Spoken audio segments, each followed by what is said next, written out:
In nearly all cases with modern health systems, you're waiting months for appointments only to spend a mere 10 minutes with a doctor who quickly hands out a generic diagnosis that is likely rooted in a total misunderstanding of health and causes, and then you're offered a one-size-fits-all medication or invasive treatments with unpleasant side effects.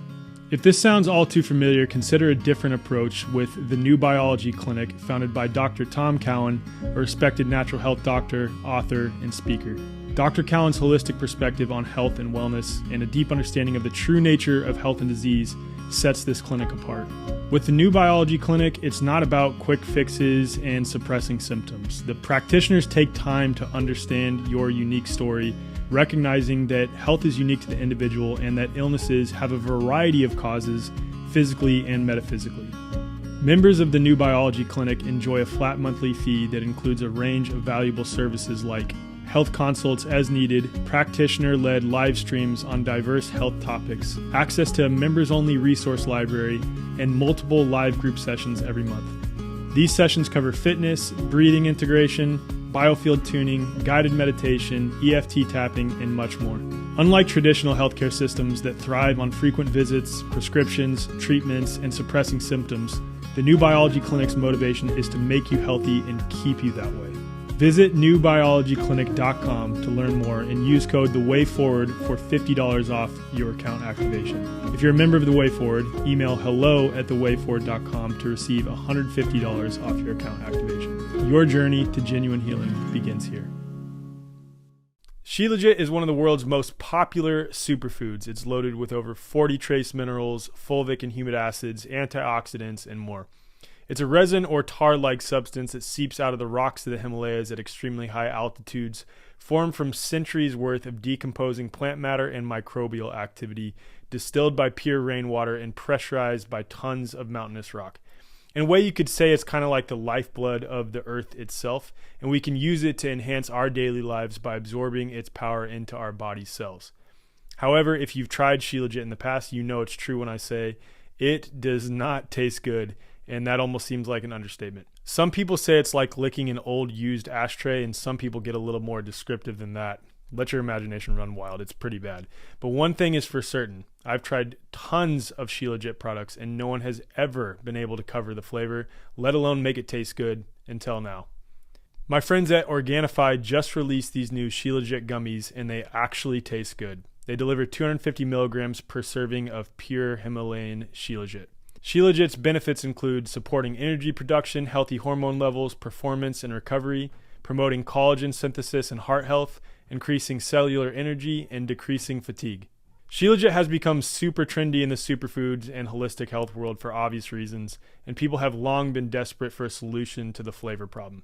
That's why in the few months since Organifi released these, they've already sold out several times. Visit Organifi.com/TWF. That's ORGANIFI.com/TWF, or just head to the show notes. Take a look at their whole collection, and when you go to check out, use promo code TWF. That code is going to give you a 20% discount on all of their products, and they have a lot of amazing products other than their Shilajit gummies. Find out how these superfoods can help you on your health journey today with Organifi.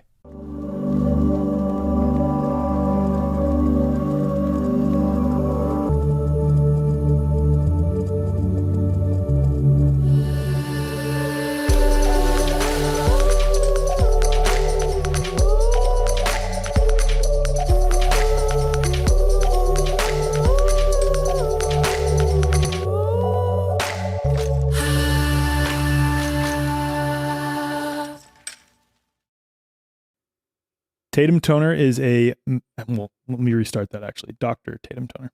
Okay. You don't have to. Go ahead.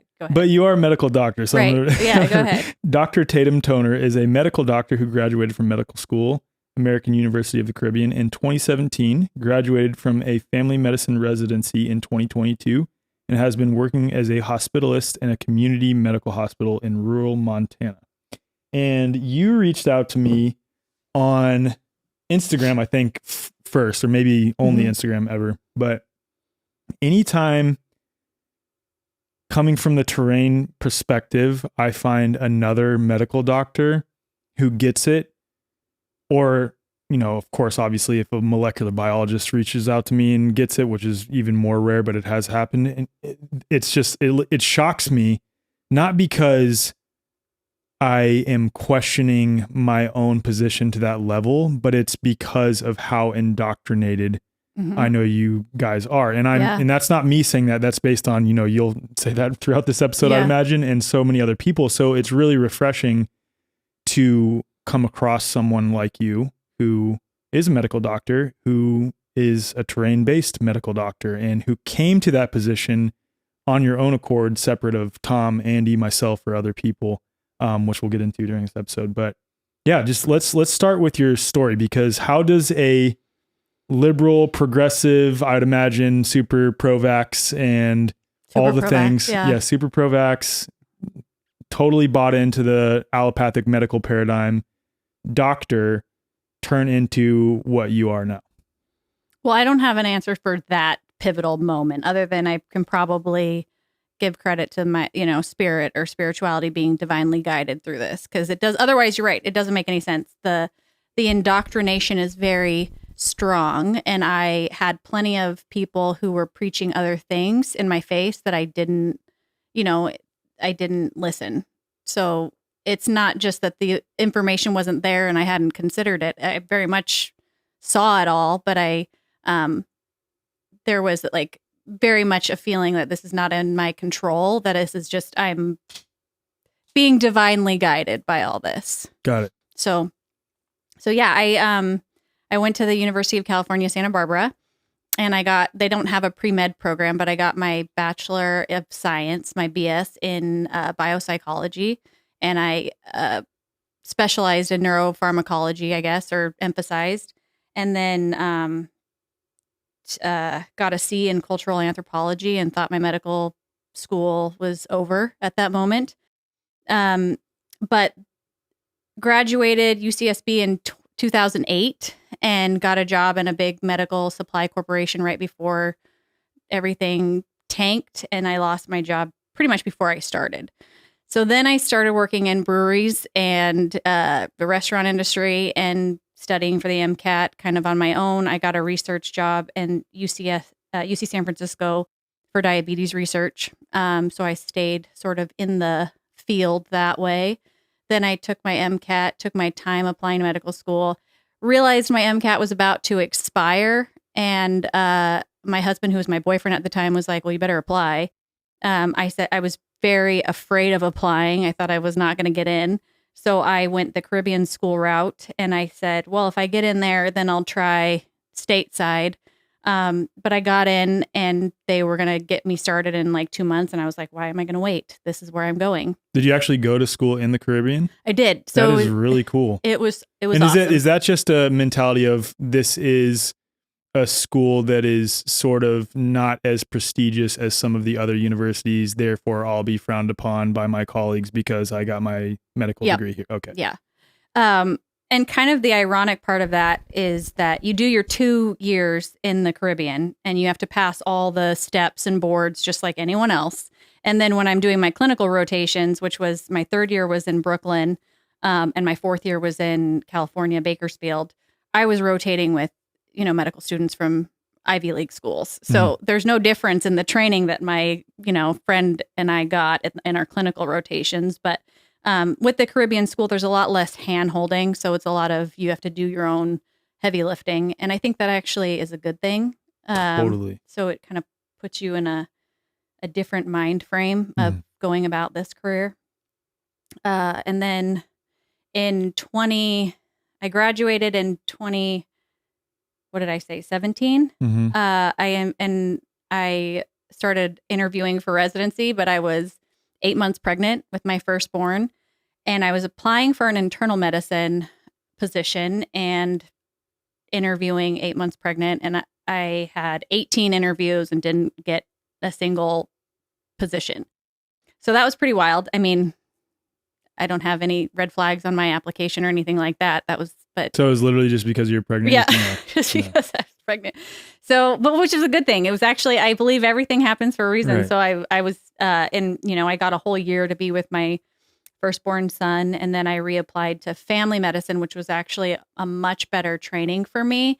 In a lot of ways, we have a wider kind of, we train in pediatrics, surgery, OB, whereas internal medicine is basically just inside hospital walls. But as a family medicine doctor, you can also be a hospitalist, which is what I am. So it didn't change the nature of the game for me by doing family medicine. And actually, I liked it a lot more. Why did you want to be a hospitalist specifically? I am sort of like an instant gratification person. And a lot of it was like in primary care, or that, outpatient practice, you might order something or, get people, you don't really get the effect that you wanted. Plus I'm really strong in physiology, so I can nail down what's going on with somebody pretty quickly, with not a lot of information. And then I just want to administer the treatments, turn them around and get them home. Like that was sort of where I felt my skill set would be best utilized. And I was very impatient. I was good at primary care. There were a lot of people on my, my schedule. I didn't lose a lot of people. In fact, I got a lot of the patients that my colleagues struggled with. They would just send them to Dr. Toner because she'll know what to do with them. That was obviously into my awakening. But at the, before that, I think I just liked the intensity of the hospital medicine. Got it. Okay. And so you were practicing as a hospitalist, or did your awakening begin while you were in residency? Yes. Okay. So let's go there. Okay. So I was thriving, living my best life in the Caribbean. And then things started to take a turn when I moved to Brooklyn with my own health. So I was chronically sick, mostly from cognitive stuff, brain fog, migraines, fibromyalgia, liquid stool for like 3 straight years. I was sick. I was really sick. And I was on all the meds and I just kept getting sicker. So my first year of residency, again, same story. I was taking like 3 Excedrin a day. And then I'd chug a Red Bull and a shot of espresso, and I was on all the brain meds. And then I was just spiraling. And there was almost like this pivotal moment when I realized things were really bad. It was with a patient, and I had to go present the patient to the attending right after, I do my appointment, and then I go to the attending to be like, this is, a 40-year-old female or whatever I'm saying to the attending, to run my plan by them. And I could not remember who the patient was that had just left their room. I mean, it was like one of the scariest moments of my life. And she could tell, and I started shaking, and she's like, do you need a minute? Can I give you some prompts? And I could not remember, like, she listed me the name. She turned the computer around, showed me the picture, and I had no memory of who the patient was. So I knew things were really bad in that moment. Were you on any psychotropic medications at this point? I was on Adderall, and I had some various migraine type stuff, but there was no, I was kind of in my own world as far as just trying to survive residency. Okay. So there weren't any neurologists in the area. Otherwise I would have definitely gone and seen a neurologist, but I was trying to put one foot in front of the other. I also had like a year, I think he was 18 months. No, he was 2. I had a 2-year-old at home. So it was just a lot of stress and a lot of, and I was just trying to manage it myself to the best of my ability. I had gone to various doctors to be like, I'm really struggling. I have like just intense brain fog is why they started me on Adderall. And I'm indoctrinated, right? So like, these are all things that I'm assuming are the treatment. This is what you do when you have these symptoms. So I didn't really think twice about it. But yeah, I mean, in retrospect, I was sick. Yeah. Like I can't even like that. It just feels like such a toxic life I was living. And then So I was in residency. I was running late to clinic one day because of a migraine that had me spinning and vomiting. And so I was trying to get espresso in and trying to get on top of that. And they said, well, just get here by didactics. We have a pharmacology rep coming. And that day actually was a migraine rep. He was selling or telling us to prescribe Emgality, which was a monthly migraine injection. So I said, it's crazy. I think I was supposed to come here this day. He had samples and he's like, it'd be great if somebody had migraines because then you could preach it to the patients, And I said, I'm willing to try anything. So I took that day a shot of Emgality, and my migraines went from 4 to 5 times a week, like debilitating, to maybe 2 or 3 a month, which was like life-changing. And I thought, what is this medication? I literally was like, this pharmacology, this medication is like the holy grail. I'm cured. I'm fixed. I'm going to be better. So I immediately started to dig into what it was. Like, what is this thing? I haven't found relief out of anything. I need to know what this was. And it was a monoclonal antibody for an inflammatory receptor that's upregulated in inflammation, which told me then that this is an inflammatory condition. So, I had all these theories about, is this a histamine response? Because I could have one sniff of red wine and I would get a migraine. Wow. So I was like, there's something triggering in this, but I couldn't really. Then there was like stories I read about blood pressure and all that. So I was like, maybe it's a cardiovascular thing. Maybe it's a autoimmune. I had all these thoughts, but then I take this injection and then it's like it's targeting an inflammatory receptor. So I immediately knew that most likely this is an inflammatory condition. So that kind of got me on track as far as like, okay, so now this is an inflammatory, and I was on this injection, but there were no neurologists in my area. And my insurance wouldn't cover it. So I was largely dependent on the samples from the clinic to stay migraine free. So then somehow through this psychiatrist assignment, who is our holistic psychiatrist in our program, I had to read some couple chapters and present these chapters. And I was with my brain fog because my migraines went away, but nothing else went away. I was still having really severe brain fog. I was still not having solid bowel movements. I had pain everywhere. It was really hard to get up in the morning. My sleep was terrible, just all the things, I was still really sick. And I couldn't get into a couple of these chapters that I was supposed to read. But the third chapter was mineral and vitamin deficiencies in common neurological disorders. Wow. So, and immediately had no problem reading this chapter. Like, it was like, this is wild. Like, how am I just, all of a sudden I'm cured of like my brain fog and my ability to focus. Interesting. Yeah. So I'm reading this and there were so many like aha moments during that chapter with magnesium and iron. And they were going on, how these, in Alzheimer's disease, what's elevated, what's depressed, what's deficient.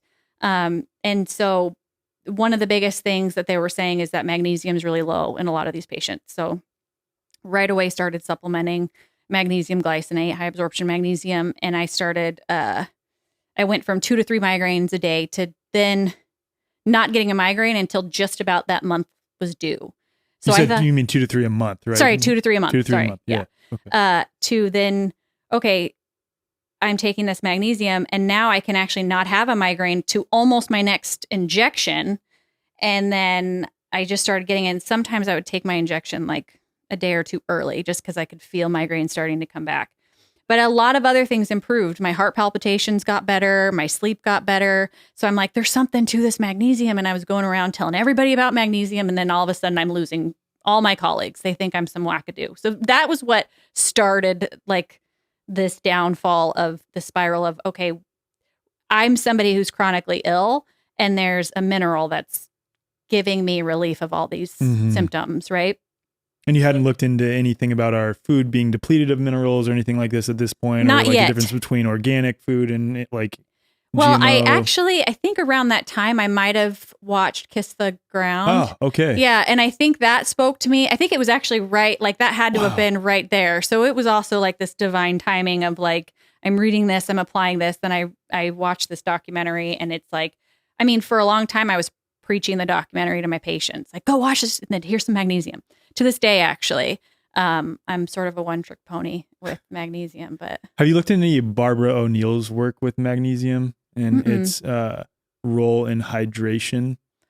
Its role is in everything. Yeah. I believe it. But it is honestly like one of the most, now it's catching, speed, but it's a game changer. And it's a lot of a lot of the deficiencies from magnesium, which I didn't plan to talk about that, is a lot of what people are in the hospital for, is severe magnesium deficiencies. Interesting. And so, I sort of have my, like, people call me like Dr. Magnesium in the hospital, or like, oh, someone's going to come in with an amputated leg and Dr. Toner is going to give them magnesium. Like, it's at this point, that's sort of the name I've made for myself because someone has a problem sleeping. Unfortunately, in the hospital, we only have orally mag citrate and mag oxide. And even when somebody is deficient in the hospital, the electrolyte replacement protocols say correct it with mag citrate or mag oxide. And it's like, those don't get absorbed in the body. That's not going to correct your magnesium levels. So the only way that I know to fix these things is through IV magnesium. So it's magnesium sulfate, which isn't ideal, but it's it's what works. Like in a hospital context. In a hospital context. Okay. Context. And so, and it works for pre-clamp or clamptic seizures. That's the treatment. Something as severe as that is treated with mag sulfate. So you're talking about like in an acute situation. Yes. Oh, totally. In acute. Yeah. No. And then as I'm discharging them, I'm like, go get this, like here's what you actually need. So yeah, magnesium was like the first thing. I also then started supplementing vitamin D at the time.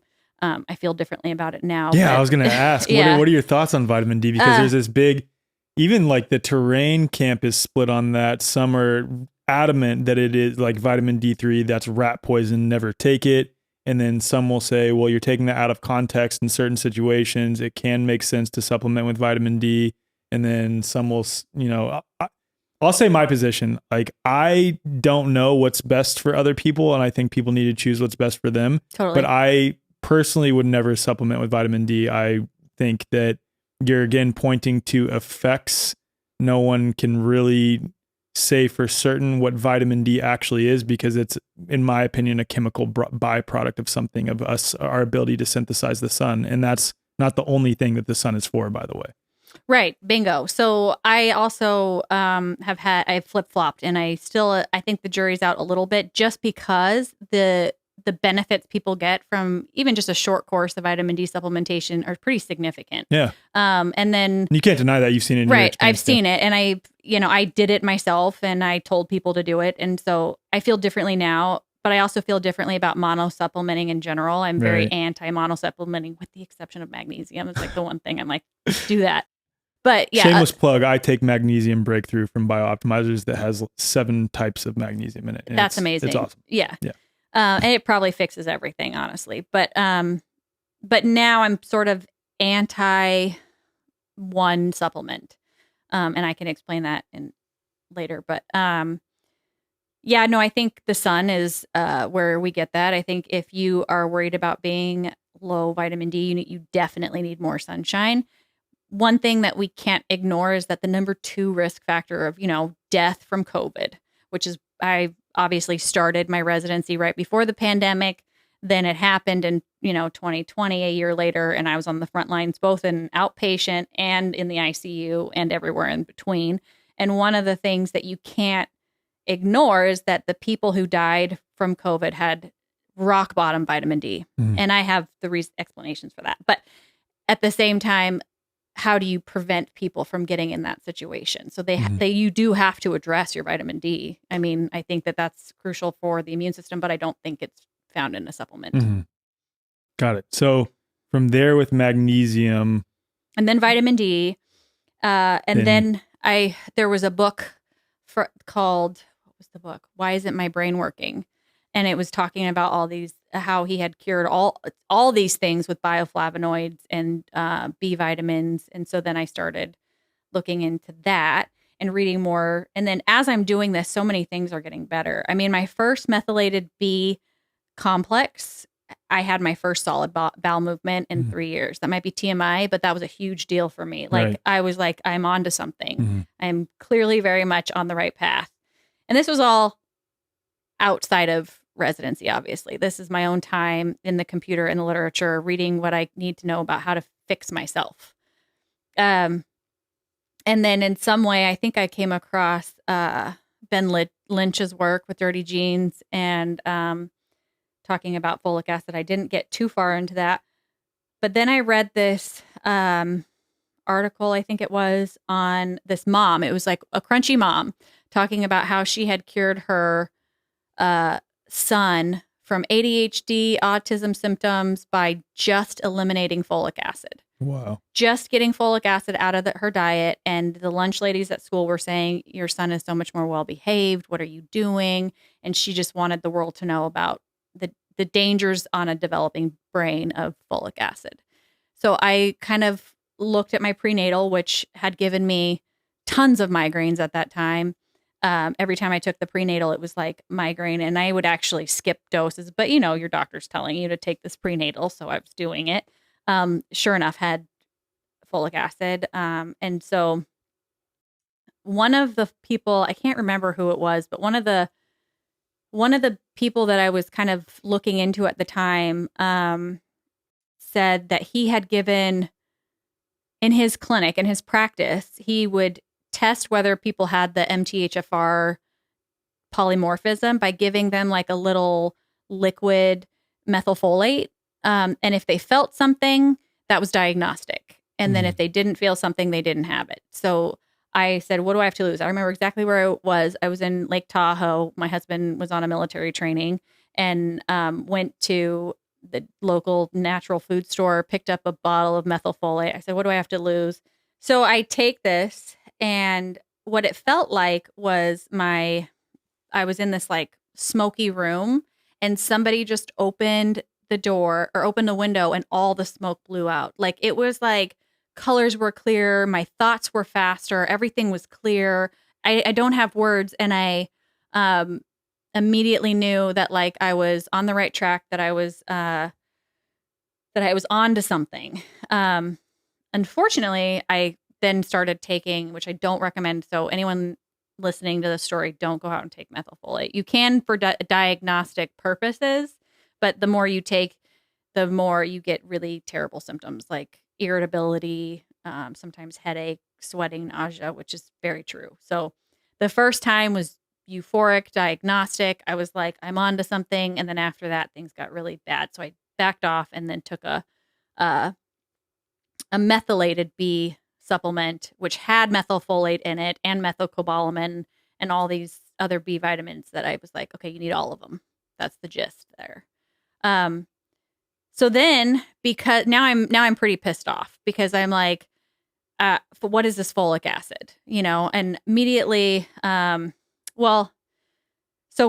also similar timelines. My 2-year-old who had just had his 18-month wellness visit, was now starting to show concerning symptoms. So there was head banging, there was, quick irritability. And a lot of people would tell me like, oh, it's a 2-year-old, but I'm like, that's not my son. No. He's thoughtful. He's not this way. Like, I know that something's happening to him. Obviously I didn't put anything together, but he was going through something. It was, scary to watch. Up to this point, had you heard any anti-vaccine opinions or perspectives? Yeah. And did you just dismiss them at that time?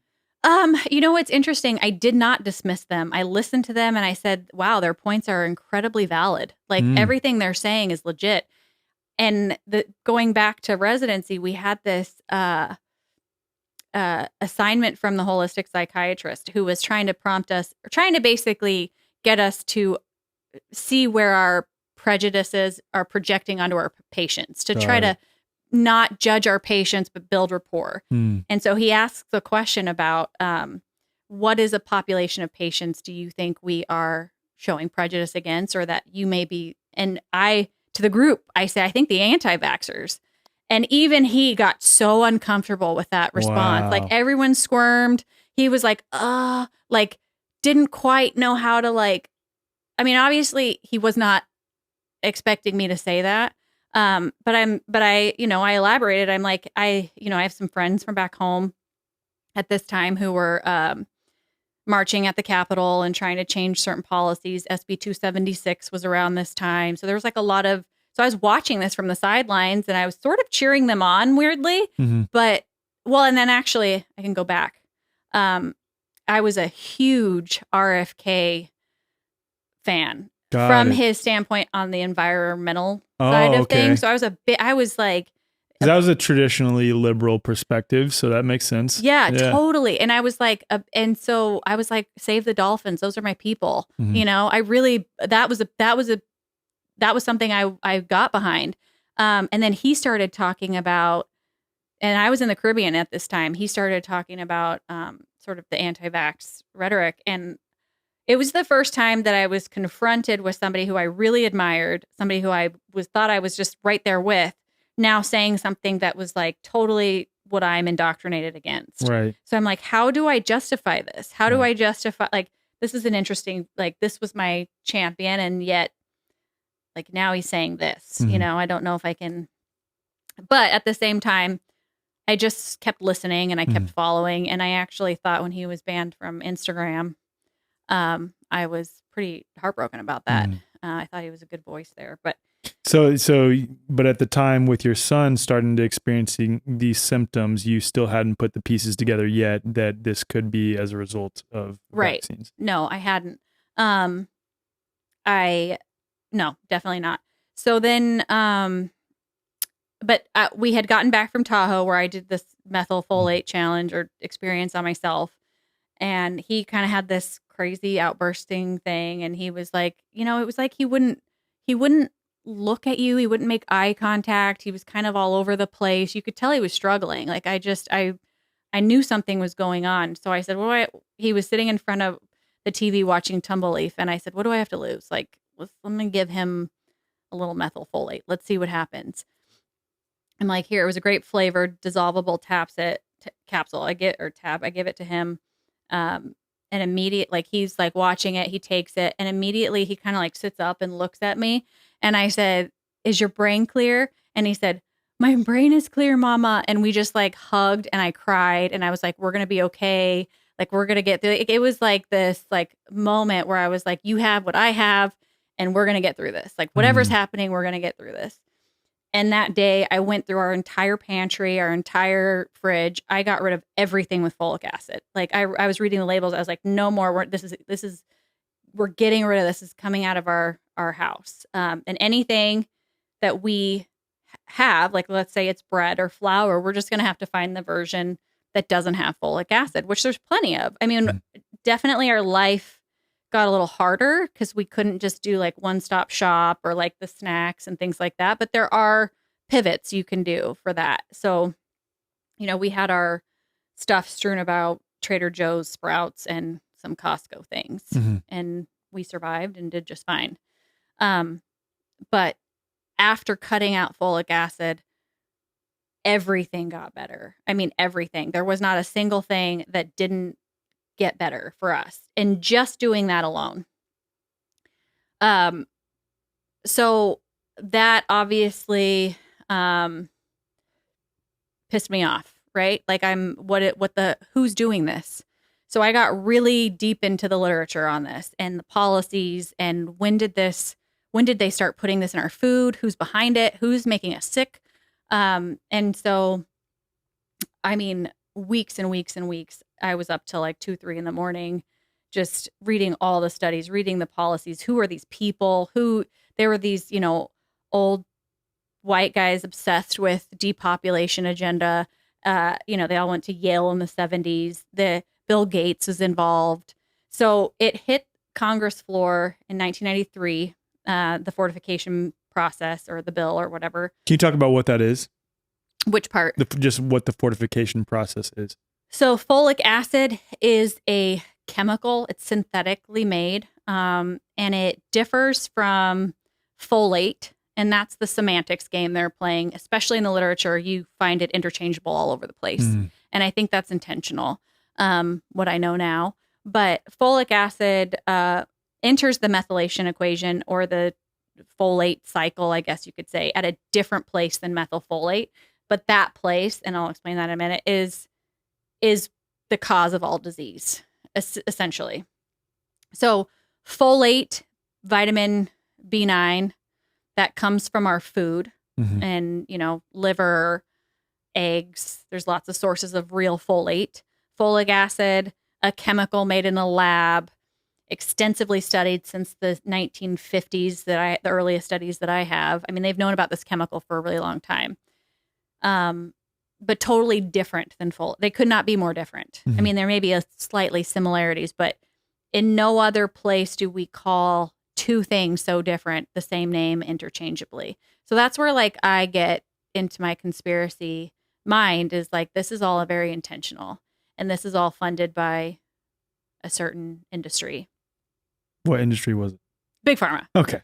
So, and then there's actually, so that's kind of where I went, is that there was this one study that said folic acid prevents autism. That's literally what it says. Folic acid prevents autism, and it's interchanging folate and folic acid. And then conflict of interest study was Gilead. Oh my goodness. Which is the manufacturers of Adderall and Ritalin and all these ADHD medications, which obviously started with the kids, right? That's where like I read this Crunchy Mom essay, applied it to my own son who was showing these behaviors, and it's folic acid. It's a neurotoxin. So, what was the purpose in like in 1993, and then it passed in 1998, correct? The fortification. Okay. What was the purpose of that from their perspective of fortifying our food with this synthetic version? Not even, you can't even call it synthetic version of folate, because it's not poison. Just synthetic poison. Right. It's just a chemical. Right. Yeah. It was to prevent neural tube defects, because we have such a rampant neural tube defect problem in this country. How did they establish that? I mean, theoretically, you could argue that on paper if it does what it does, but it doesn't. But how did they establish that there was such a rampant problem of that specific? There's not. Yeah, that's just where they go. Right. And then since when is Big Pharma about curing things, getting rid of stuff? So this is the story. Prevention, and I still hear it to this day, prevent neural tube defects.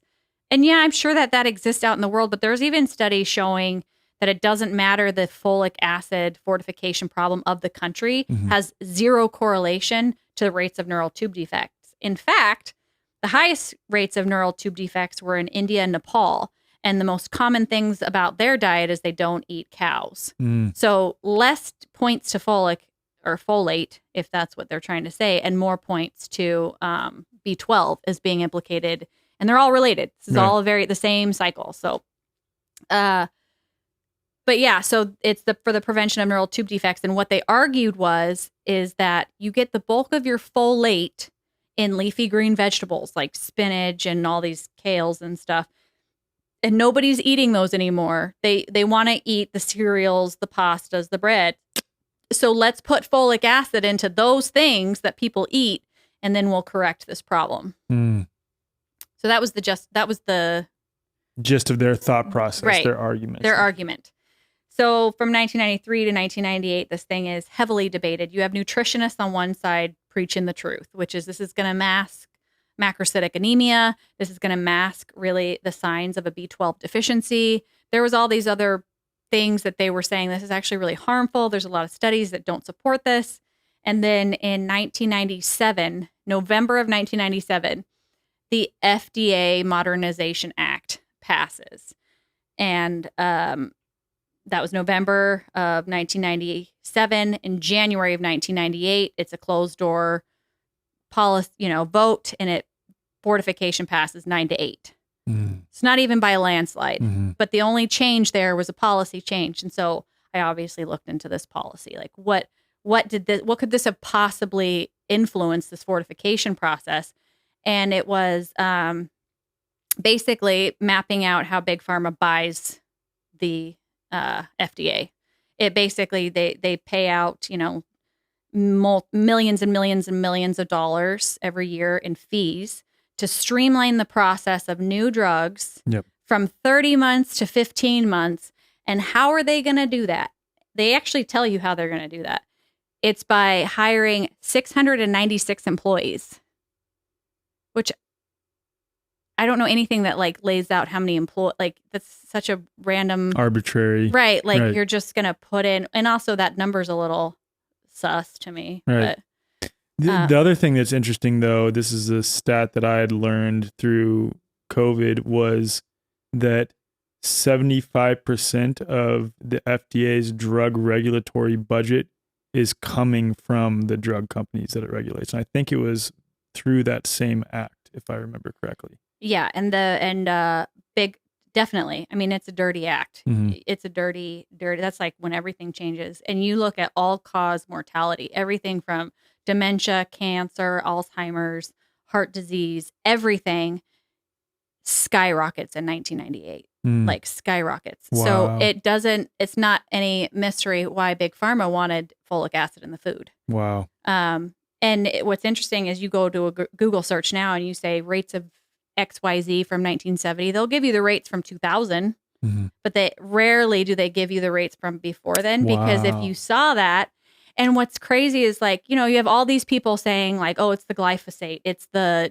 food dyes, it's the increase in childhood vaccines, it's, you know, all these things, but that was never like a slam dunk for time. Like there was never one thing, and folic acid inhibits your ability to process all of those things. Wow. So it is like, if you think of gears, and I'll explain this process, it's like shoving a, you know, stick in the gears. Wow. Okay. So explain that in a little bit more depth. So what you're saying is essentially that, and I would agree with this, like if our bodies are operating as a coherent field and are just operating in coherence, the toxins that we're exposed to, overwhelmingly our body can handle. I do think there's some psycho-spiritual, emotional implications there though too. Yes. Like for sure, I think that's a huge component. Right. But what you're saying is essentially those other toxins might not present as much of a problem. Not saying they're not a problem, because they are, but they might not present as much of a problem for our body if it weren't for the introduction of folic acid. Yes, 100%. Got it. So here's why. And I'm a visual person, but I don't have a whiteboard, and this is a podcast. So I'm going to try to do this like as illustratively as I possibly Get super can. animated. I know. Whatever Here we you gotta go. do. So what I imagine, and there's going to be obviously biochemists that are going to come at me because I'm missing XYZ step, right? But like, I'm trying to simplify this for the masses, because you can apply this concept. And sorry, just to go back to, I'm a mind, body, spirit person. And there's so many things that we don't know, which is why I've largely abandoned the literature. It's on assumptions of a physical realm that like you can't even, like, you're correlating. It's all correlation. Even as we were saying before, and I know you're about to get into some genetic stuff, but even the genetic stuff, it's like, how do we know that? Like, right. Show me a nucleotide. Totally. Show me one. So there are points to the genetic side from the standpoint of what is the CDC doing to establish certain things. Totally. You know, going into the COVID testing probes, there were, I think, 13 of them, and not one of them was I looked into all the sequences, and not a single one coded for a coronavirus. You're talking about the primers for PCR? Yeah, so there was a time they released to the public for the private sector, here, you can make your own COVID tests. Okay. Here's the list of probes. Yeah, so you're talking about the primers that came from the Corman-Drosten paper initially, I think. I don't know. It was because that was the initial PCR testing protocol. Was Corman and Drosten are the ones who set that. That was their paper. I found it on the CDC website. Yeah. So it was a series of clicks. It was really hard to get back there. Okay. But it was basically like, here's the tests and here's the lists. Yeah. And that was kind of when I was saying, like, some of the things that it was flagging for was like strep pneumo, which is like a bacteria that we all have on us, but also like the cause it's implicated in sinusitis and like pneumonia and all this stuff. So you could have, you know, a pneumonia, a sinusitis from strep pneumonia, take this COVID test and it'll bing positive for COVID. Right. So like, I found that odd, but to that point, like, obviously it's measuring something, you know, and it's enough to where you can trust the lab creator to use certain probes, you know, if you're imagining it's a free market. And I don't know if that's all a charade. I don't. Yeah. But it could be. I don't know. I tend to think it is, but yeah, it's possible. Continue. I definitely, I tend to think it's a charade too. But anyways, the primers. You're relating it back to the pathway, like what happens with folic acid in our bodies. So, the way that I picture this equation, because you can use this equation for the concepts of this equation for getting yourself out of any chronic illness. So anything that's burdening you, because this if you ever go to the gene atlas mapping, have you ever used that? Gene atlas mapping kind of tells you where these protein receptors are expressed, and then where are the mRNA sequences found. And so these are and it tells you, like, the percentage of the population where it's expressed in the heart and the lungs, all this stuff. Well, this is expressed pretty much in every system of the body, in pretty significantly. And because we all vary so much, we're also unique on the inside. It's not going to be the same for me as it's going to be for someone else, which is why your symptoms are different than mine. Like if you have PCOS or some kind of other hormone, thyroid, you can still apply this concept and still get benefit and results. Okay.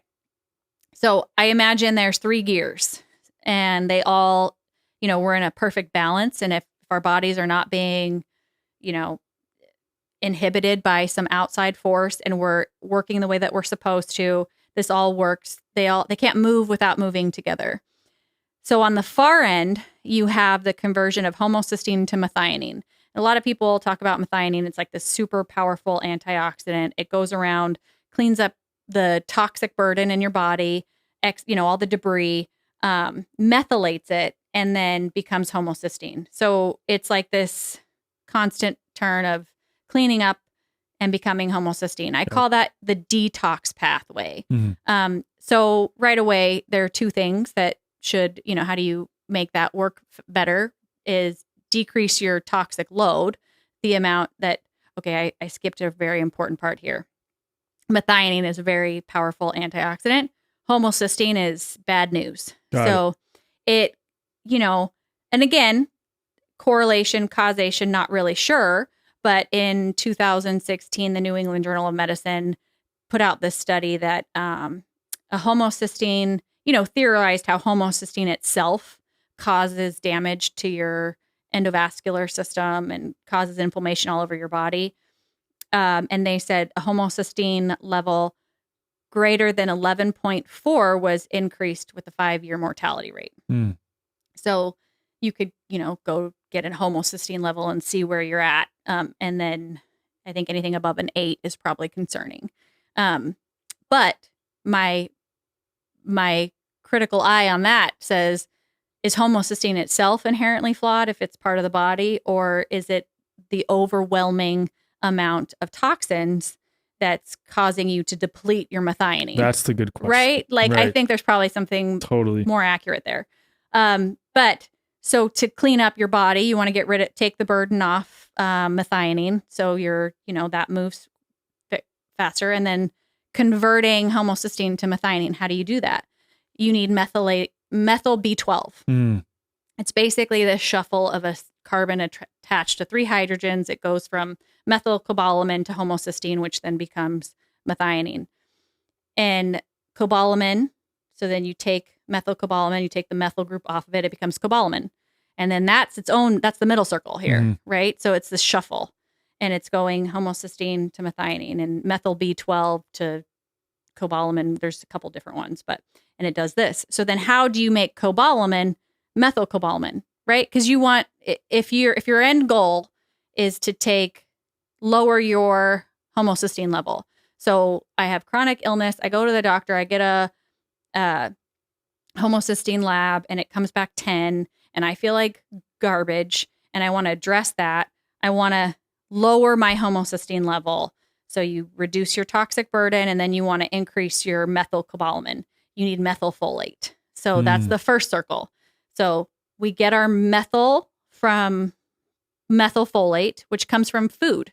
So leafy green vegetables, eggs, liver, beef liver, our food sources. Now, methylfolate comes into its own circular equation and does its own thing. It takes the methyl from methylfolate, puts it on cobalamin, which becomes methylcobalamin, puts it on the homocysteine, which becomes methionine, right? Do you kind of see the 3 circles? Right. So, and they're all moving together at the same time. So, this is what I would explain to patients too. So on this very far side, you have the detox pathway, the homocysteine methionine, detox your the toxic burden in your body. Anything you encounter, anything that you breathe in has to be eliminated. And this is how it does it. This exact equation. So you want to increase your methyl from foods, and then you also want to decrease your toxic burden. Yeah. Then on this side, where methylfolate now is its own circle, this is your creation pathway. So this is neurotransmitters, nerve repair. Anytime you're splitting cells apart, making new cells, you're creating, your body is creating. It's through this methylfolate pathway on this side, and it shoots off various ways. But they're all related, obviously. So then methylfolate comes in, gives its methyl group to methylcobalamin. I said that. Then methylfolate becomes tetrahydrofolate.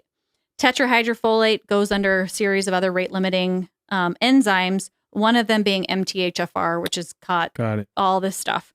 So if you have MTHFR, the equivalent or a polymorphism, which is in 40 to 60% of the population, we can all assume half of us have it, or anyone with chronic illness for sure has it. Then you're going from a 4-lane highway of being able to process toxins. Like my husband, he can literally do whatever he wants and never suffer anything. Always bothers me is the people who can do literally whatever the hell they want. Whatever he wants. Right. And then they're completely fine. And they're fine. And I gave him a methylfolate dissolvable capsule. He didn't feel a thing. And I was like, yeah, I knew that was coming. Good for you. Happy for you.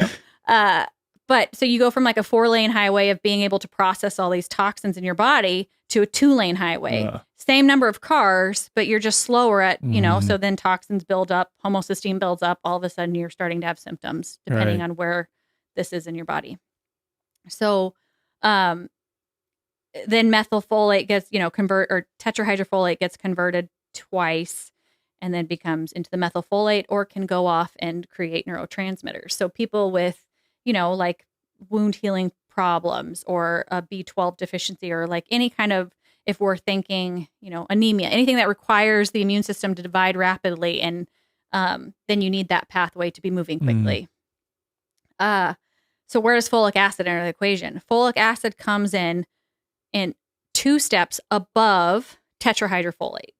So, and in the process of folic acid becoming tetrahydrofolate, it has to be methylated twice.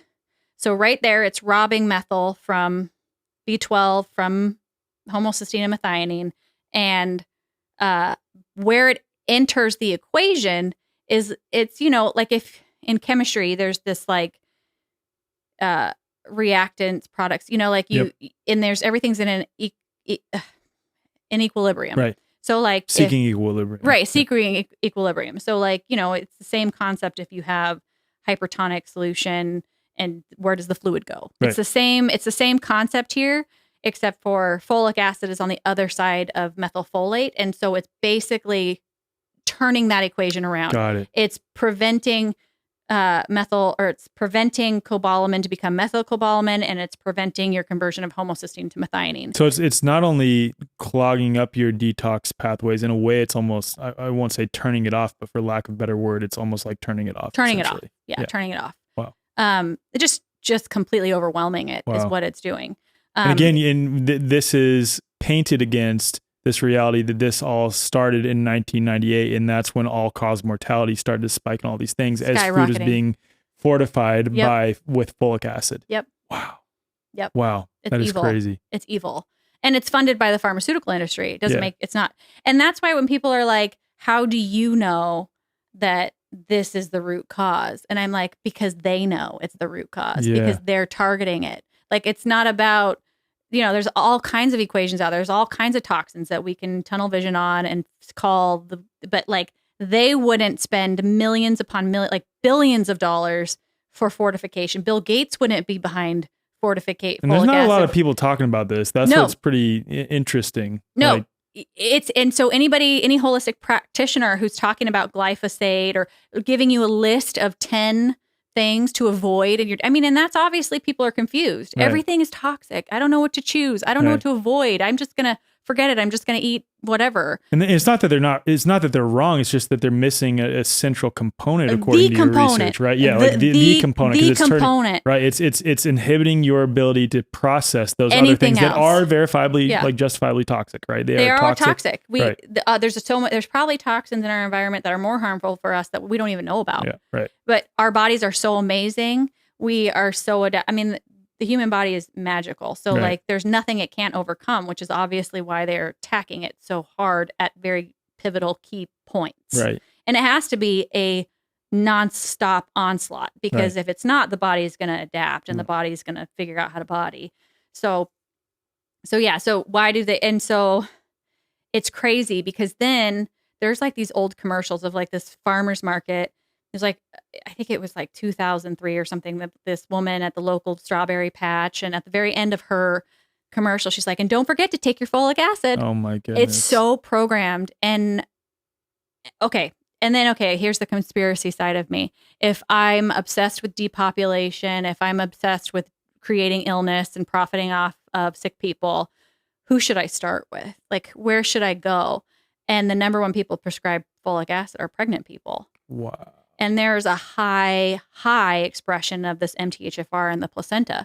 And there's a high expression of MTHFR in the prostate and the seminiferous tubules. So you have very important parts of reproduction that are being attacked from folic acid fortification. Wow.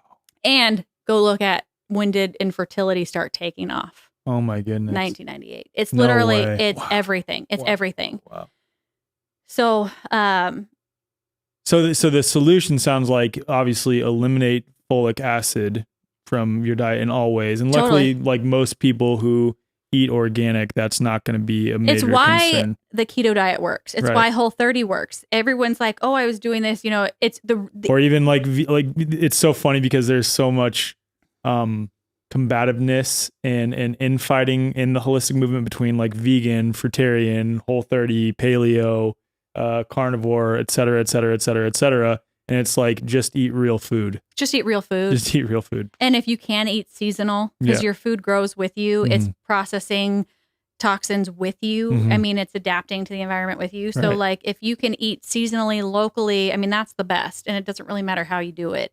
But it's why all those fad diets work. It's because all of them typically don't have folic acid in them. Right. But what happens though for those of us who were eating a quote traditional American diet, which largely contains lots of folic acid at this point because of fortification, and are expressing chronic illness, like you said? What is the solution in your mind to reverse some of those ailments that you are saying relate to folic acid? If all you did was cut out folic acid, you would feel significantly better. Mm-hmm. I do. But what about those who are still struggling with the toxicity from it? Because like if I understood you correctly, it is severely inhibiting your detox pathways for all intents and purposes, turning them off, right? So is that something that, again, the body's amazing. Is that something in your mind that naturally recovers over time, or is it something that you really have to force detoxification in some way, or is it just a pain? Nope, it's pretty quick actually. Okay. So in the way that I think of this and I explain it is like, okay, you have red food dye 40, you have glyphosate, you have this list of toxins. Just throw folic acid on there. Mm-hmm. Just put it on your list of toxins that you don't consume, because your body is having to process folic acid. It's having to detox folic acid is what it's doing. And in the process, it's getting overwhelmed. The CDC actually has on their website that the toxic upper limit of folic acid is 1 milligram. So they're out there. They're saying it's 1 milligram. I would say it's 0.001. But they're even putting that, but then they're fortifying our food with it. And you want to know what? Like you get, I challenge anybody who is eating a lot of folic acid to count in one day how much folic acid you consume. It's well above 1 milligram. I mean, and the crazy thing is this is so indoctrinated in Western medicine. There's even board questions. A pregnant woman comes into your office. If she leaves with nothing else, what do you give her? Folic acid. No way. My goodness. That is crazy. It's insane. And So I often in the hospital, I'll have a cancer patient or something that it comes in, and what their hematologist oncologist has given them is 1 milligram of folic acid twice a day to treat some random anemia. Let's just give them folic acid because they don't know any better. They don't know that it's not that what they're doing. They don't know that this is like how people get sick and stay sick. And that's and so let's just talk about the lab corruption part of it. Yeah. So when I first started uncovering all this, the first thing that I would start ordering on everybody that was chronically ill was a homocysteine level. I thought, like, in clinic, I can teach people how to get over whatever they're going. I mean, I treated psoriasis, Crohn's disease, obesity. There were so many things. Obesity essentially is just chronic inflammation. Right. PCOS, PMDD, infertility. I mean, there were so many things that I used this concept. And I would start with a homocysteine level, and they'd come back and I'd say, look at your homocysteine level. Look at this New England Journal of Medicine. Look at the path you're on. This is what you got to do to lower this. And so luckily I had really amazing patients who were willing to listen to me and go through this. And they came back like the hardest thing was cutting out folic acid. So that was, there were several patients that couldn't do it. It's just in too much of the food that they eat.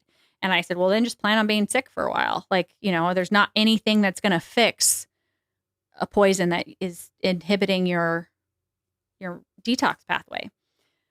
But I mean, I stopped doing that after a while. I stopped getting a homocysteine level. I started realizing that everybody who is chronically ill, at least, is going to have that. Has MTHFR. I did order it on a couple patients, but some of the saddest cases that I saw were people in the hospital with psychosis, dementia, and they're like in their 60s, or even a woman was 40. She couldn't walk, and she was severely depressed, had this terrible neuropathy.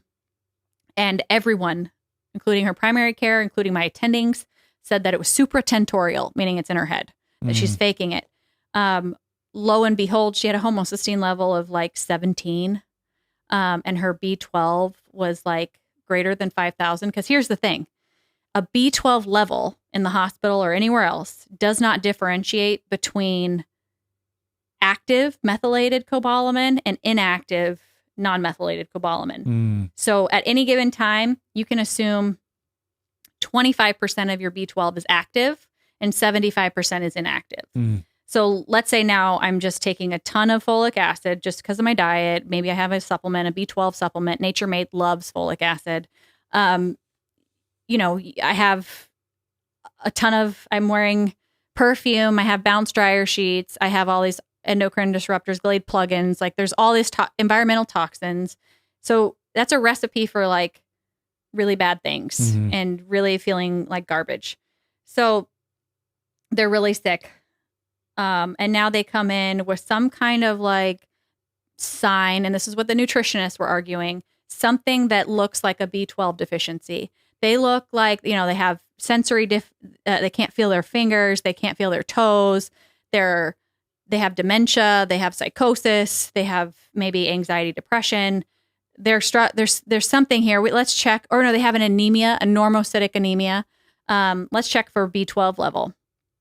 That B12 level in 100% of the cases comes back extremely high. Wow. Extremely high. And the reason for that is you have plenty of B12 sitting in your body. You're not methylating it. Wow. It's not active. So is this why for some people, because I've seen this a number of times, some people who are struggling, especially in kids who are struggling with some toxic assault, taking methylated B vitamins helps. Yes. Resolve that. Yeah. So, and I guess to go back to your question is like, yes, cut out folic acid, but then yes, supplement a methylated B complex that has all of them, helps you clean that up. I don't think it's a long-term solution. I don't believe in any long-term supplementation. Yeah, and you're also saying like mono-supplementing for a long term. And I don't consider but this is like this is an acute detox to return you back to homeostasis. Exactly. And now you're feeling better. And this is what happens is, what's happened to me? How do I level up? What do I take next? And I'm like, no. That's what you experienced with your son. Oh, totally. Right. But also other family members, other patients, which it wasn't until this other guy started talking about it that now my family is like, okay, I'm listening. What do I do?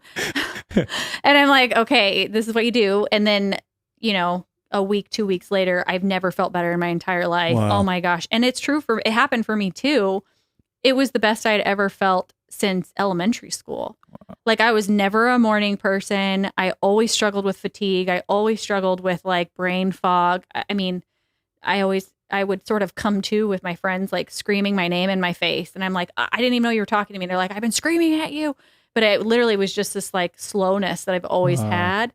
And then doing this was the first time I've ever felt as sharp, as healthy, as whole, as, also at the same time, so much more connected to my spirituality. And I think a lot of that too is because they're targeting the pineal gland. Totally. And there's MTHFR in the pineal gland. Well, they're also targeting your intuition in that. Oh, in yeah. That point too. Everything to the pineal gland. And it's strategic. Mm-hmm. So many people ask me like, well, how do I know that this is this? And I'm like, because that's what they know, because they're attacking it. Like, it's like, what's that art of war, knowing your enemy better? Sun like Tzu. I'm going off of their cue. They're leading me to the path of how to fix yourself, because they would not target it this hard if it didn't create disease and if it wasn't the root of how do you make an unstable population. If you're enjoying this episode, please consider sharing it with at least one friend or family member who you think could benefit from hearing it. You help us grow and reach more people by sharing it with those around you. Also, be sure to head to the show notes to check out our membership offerings, membership marketplace, and more.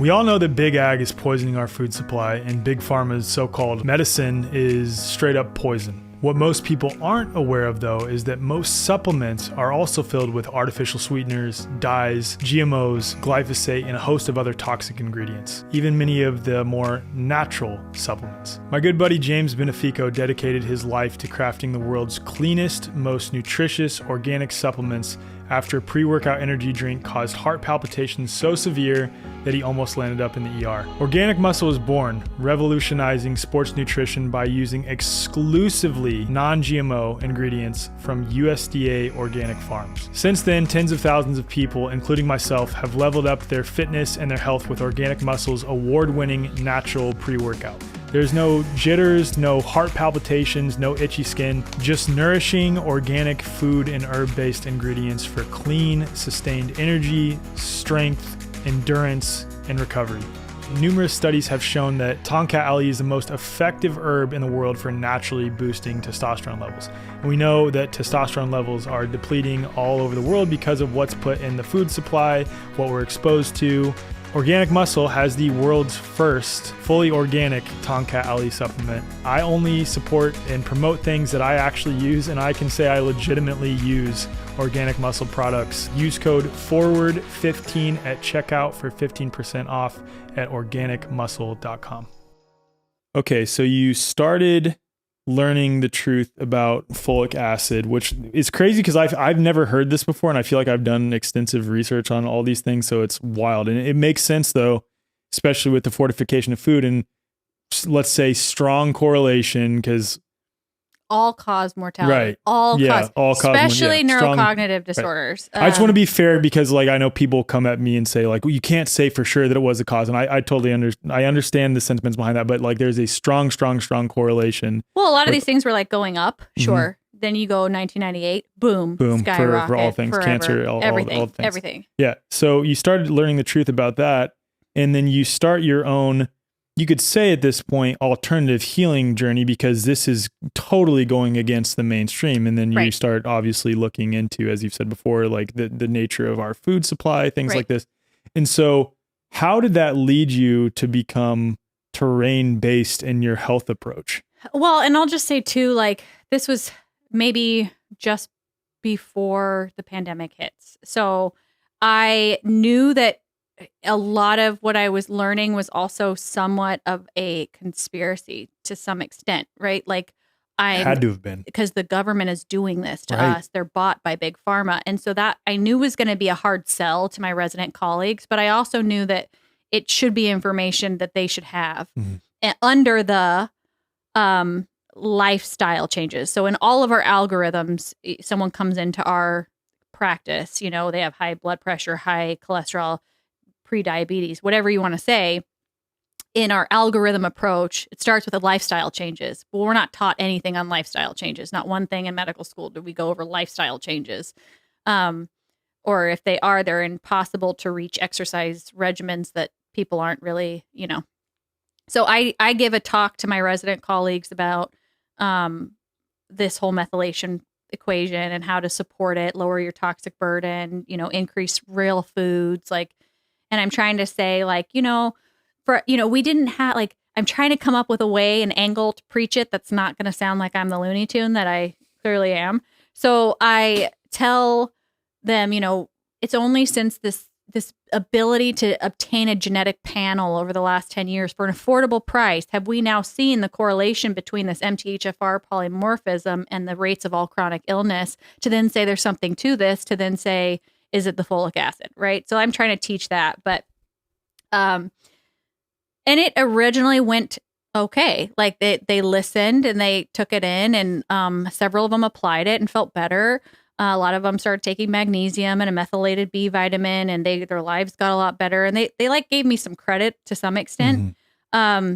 But then as the pandemic kind of hit, and I was still talking this, you know, being healthy lifestyle, I sort of started coming across as like the alternative person. Mm.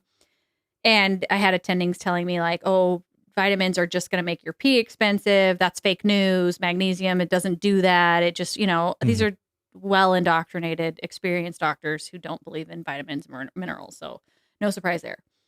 But now the pandemic's hitting. I'm kind of like a broken record on this folic acid thing. I'm still up late at night in literature, figuring out where they've done, what they've done to us, all the other ways that all the other things it does.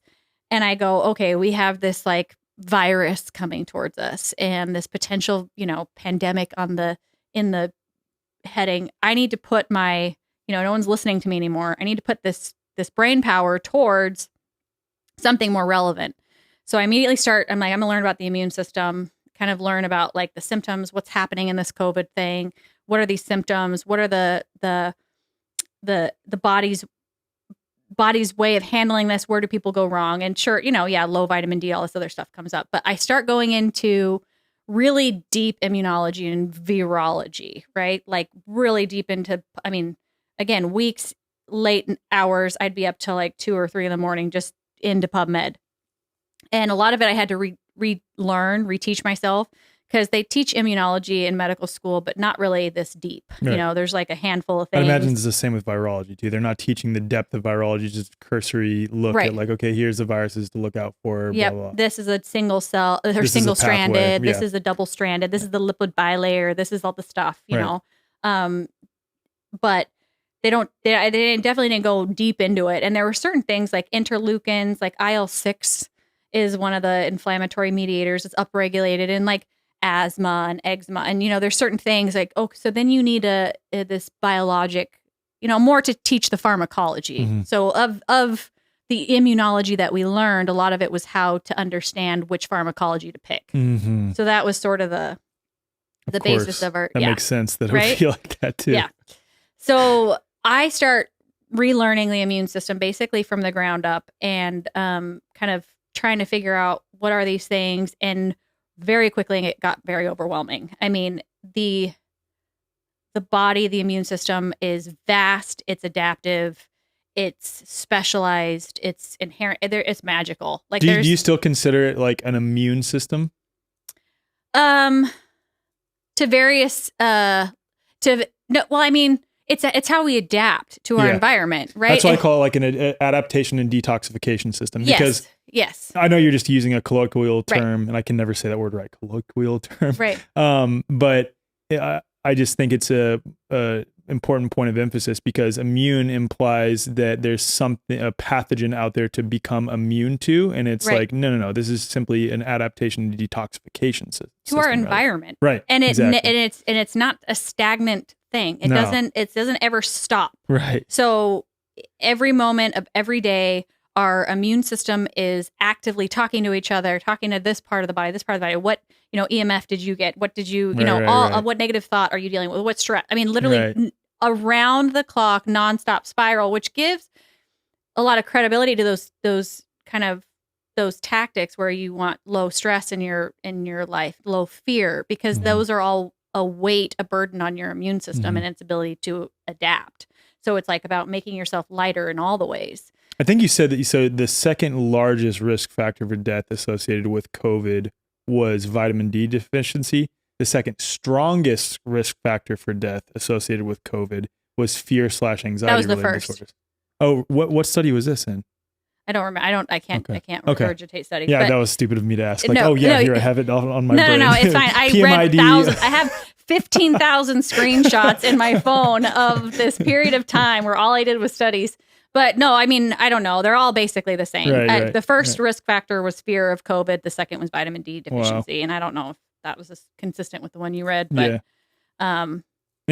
consistent in that it's very clear that fear plays a huge factor in all disease. Yeah, absolutely. All disease. So that's my big angle in life right now, is to just whatever you're afraid of, get rid of it. However you have to do that. Because every patient I have in the hospital is just afraid. Yeah. Doesn't matter how, religious or Christian based or whatever. And I throw that back at them, like if you think you're going to go home to God after this, what are you afraid of? Right. Yeah. You don't, there's nothing to fear here. This is a privilege. This is an experience. This is a gift. Learn in this moment. You were given your hand, and it's a journey. And anyways. Okay, so I keep taking you off topic. That's my fault. But so you went deep into virology, immunology, epidemiology, blah, blah, blah. And I mean, it's a beautiful mind type diagram of arrows. And I did this. I have journals of all this. And eventually I got overwhelmed because I was like, wait, this talks back to this guy and this talks, there's just so much of that going on. And so one of the things is, and I'm sure you've heard this, and I've said this for a long time, but is an exosome. So an exosome is basically, if you're buying into the DNA part of it, is a break of the DNA in either a double-stranded or a single-stranded form that buds off the cell and forms a lipid bilayer and then goes off and communicates to other cells. And it's basically like, do you need more of your anti-parasite? Do you need more of your antibacterial? Do you need more of your antitoxin? Do you need the big cleanup crew? A big part of it is this cleanup crew of our immune system that comes and eats all the garbage and then gets rid of it. So, and they all talk to each other. And there's certain mediators in the immune system that know how to identify certain things in its environment and then sound the alarm to call in who needs to do that. And so I'm reading about exosomes. And in fact, in virology, there's a bunch of studies that show how identical viruses act to exosomes. They're the exact same thing. And I'm going, well, that's weird. Like, how does it know? Like, how does it know that's what we look like? Like, that's crazy that there's this virus out there that knows our body to such a small, that it's mimicking to a T. So like, let's say radiation, you go in and you get blasted a radiation.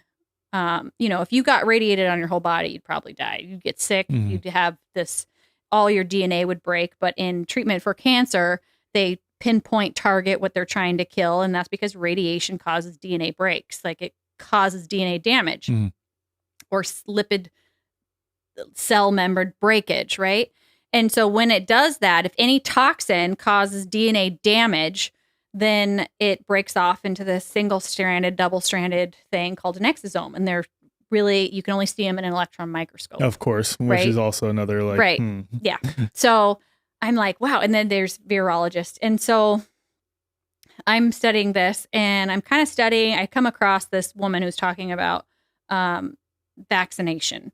And she's saying how we're kind of doing it the wrong way. Like, if, let's say, and this spoke to me at the time, I was all about this. This was before anything happened, before I had the final aha. I was like, she's making a ton of sense, because the terrain of each of our body systems is so different. So if you get, gut bacteria into your lung, that's going to be pathologic. If you get gut bacteria into your urinary tract infection, that's going to be pathologic. It doesn't mean that that bug is pathologic to you, because it exists in a healthy biosphere in your body, in a context, in a certain terrain. If skin, we have Staph aureus, Staph epidermidis. We have so many things on our skin, bacteria, that if it got into our respiratory or our sinuses, if it, it causes problems. It's why when you go to the hospital and you take big gun antibiotics, I tell people, like, just so you know, this is going to kill the good guys and the bad guys. Like, this is a blast. And sometimes that risk is, you need to take it. Like, at this point, there are life-saving measures in the hospital. And sometimes it is with it. In certain contexts. Right. I've even heard other people say that too, where it's like, in certain like emergency situations, it might make sense to take an antibiotic. And then with the understanding that you're fucking up your bacteria, period. But yeah. It's that the bacteria, I'm sure you've looked into pleomorphism a little bit at this point, but bacteria pleomorphic, they change role, size, function, shape, depending on the pH of the tissue in which they're presented with for that given problem. Right. And if bacteria are consuming a lot of toxic material, the byproduct of them will also be toxic in that context. Yes. So in that context, it could make sense in an emergency situation to use bacteria, with the understanding that you are going to have to do a lot of work in the long term to fix that issue. And that's why with my training, I've become a hospitalist, because it's how I can sleep at night. Literally, I work for the belly of the beast. And like, how do I sleep at night? Because I do know that this arsenal for a really toxic lifestyle stops these things, and they can't turn the ship around, but they can slow it down for another day, So that's where like emergency medicine is in some of its ways good. Like it can be. Absolutely. Yeah. Totally can be. So that's that's why I guess in a short story, why I'm a hospitalist versus anything else, because it's a standard of care that allows me to sleep at night. Yeah. Understandable. So she started talking about these different like bacteria getting different spots of the body. So she's saying, if this virus is a respiratory virus, why are we injecting the bloodstream? Why wouldn't we breathe in a vaccine? If it's a gut bacteria, why are we localizing it into a blood source where that's not where the infection is? That's not what's being attacked. It would make more sense to, go through the root that this thing is causing an infection. And I was all about that. I was like, that makes so much sense. So right away, I'm like kind of starting to question whether or not I'm going to run out and get this mRNA vaccine, because I'm like, I don't want to put it in my bloodstream when it's not a respiratory, when it's a respiratory virus. So immediately I kind of started having second thoughts with her study. And then there were other studies that talked about with this particular coronavirus, what happens if you go after the middle section of the DNA sequence? Well, we can't do that. Oh, this was an RSV study. We can't do that because if you target the middle of the RSV virus, then you'll have fulminant respiratory collapse.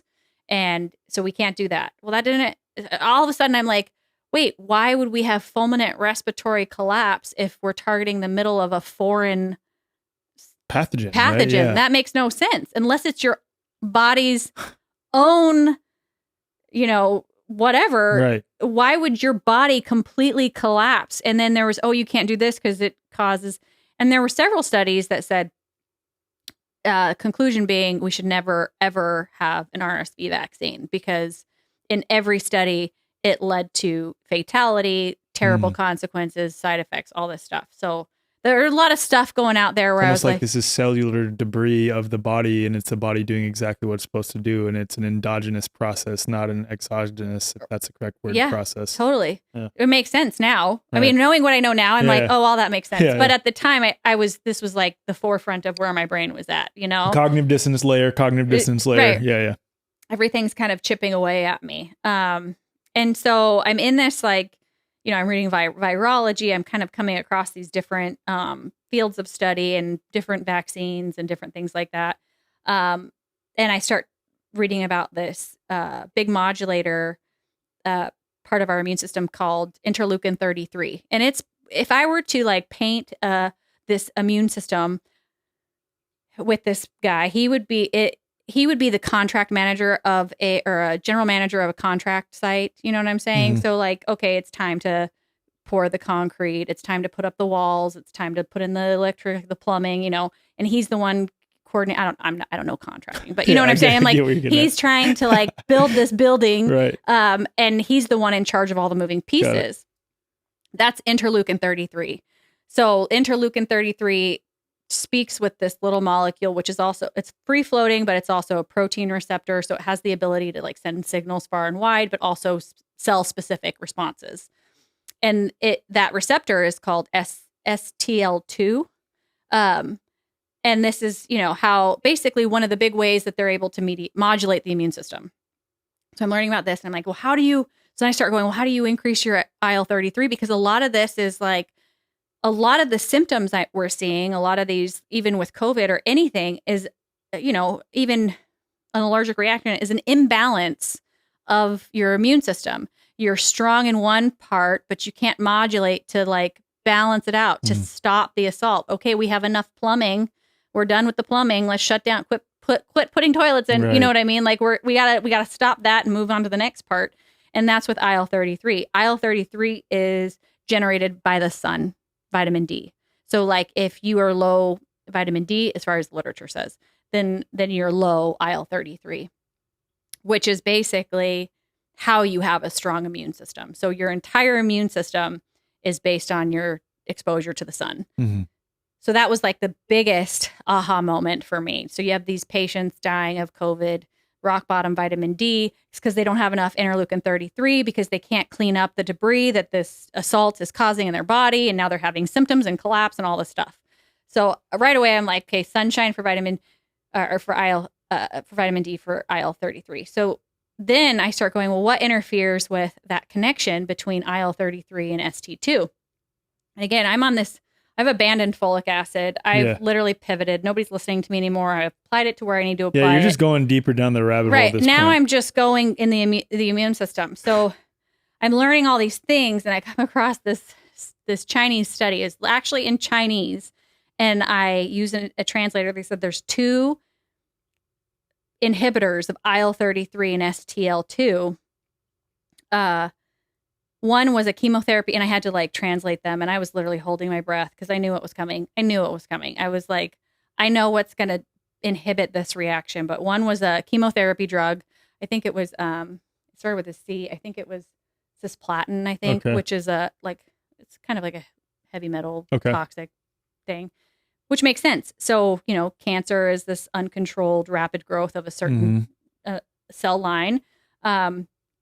And you want to shut down the immune system. Cisplatin does that. The other one, any guesses? No. What is it? Folic acid. Oh, wow. I screamed. I literally, when I translated that, because I had already abandoned, and I thought I was on, but it was still nagging me. And sure enough, folic acid inhibits the immune system. So that was like this crazy, crazy moment for me. And then in all these other studies of virology, there were virologists making claims that we have millions of viral DNA encoding into our genome. And I'm like, that doesn't make any sense. Like we've adapted with viruses. So I think originally I was like preaching this symbiosis, like viruses are supposed to help us. You're preaching the like sort of Zach Bush-esque virome thing, like, hey, they're intended to help us adapt in some way, right? And some people just might get sick from them, but totally. So when did you jump from that to okay, there's actually no evidence that these exist? Well, it was sort of like this. I was getting chipped away, and I was almost there because there were too many. I mean, with the studies about like, an exosome acts identical to a virus, I'm like, well, how do we know it's just not a exosome? Right. And like, the point I wanted to bring up on that, like when it comes to virology, especially when I interview guests, I'm just like, I need to just shut my mouth because there's so many like, it's semantics. It's renaming something that exists in the body to be something dangerous and multivesicular body, extracellular vesicle, exosome, like it's all literally just pointing and declaring on electron micrograph images with arrows. Just that's that. That's it, and it just asserting that that's what it is. Yeah. Yeah. And And so I'm already confused. Like I'm mind fucked a little bit, right? Like I'm like, how is this like, how are they identical? And then we have millions of viral DNA in our genome. And then you know, there's this risk of autoimmune disease with all these like that, this doesn't, you know, there's all this stuff. Like it's not really happening. Like I don't really get it. So then, and I forget how it came up in my reading. I think I was probably going back to reading about these guys in the WHO who were poisoning our food with folic acid because I couldn't stay away, right? Like I'm just like, I've found this and I'm the only one in the world who knows this and they're all doing it. And there was like this article about how they were accused of poisoning the water in a small town of Brazil with a benign herbicide that 9 months later, 10 months later after they started putting it in the drinking water, these babies started being born microencephalic. They called it the Zika virus, the Zika babies. So the WHO, you know, says, oh, it's a Zika virus that's causing these babies to be microcephaly,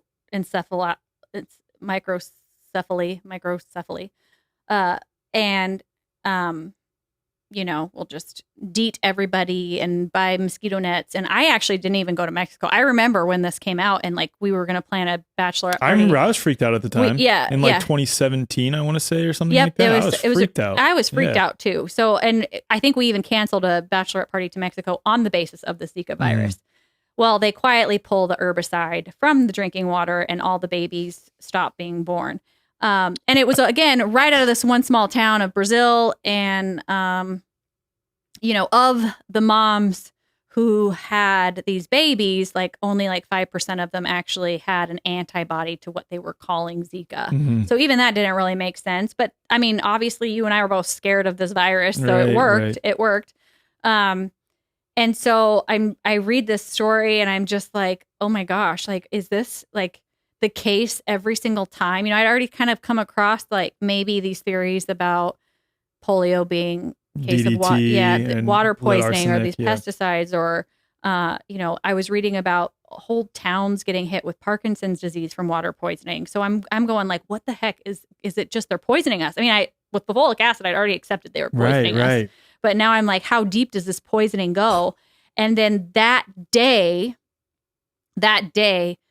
a study was published. The day that I'm coming across this random story about the Zika virus, that day a study was published that linked the herbicide to central nervous system malformations in fruit flies. And it was published that day. Wow. So it was like there's credibility to that claim.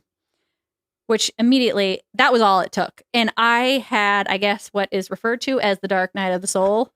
I lost my absolute shit. I'm sorry I'm laughing, but it's like, I can just imagine, especially because you're the only one. I'm the only one. Yeah. And I'm also thinking they're going to know my internet searches. I panicked. I panicked. I went, I closed all the curtains in my house.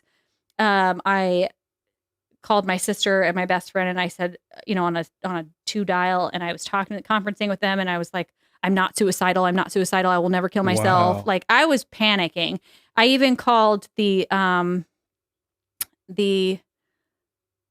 resident programs, I guess, behavioral health or, you know, the psychologist, because I was losing my shit. Yeah. And I told them viruses aren't real.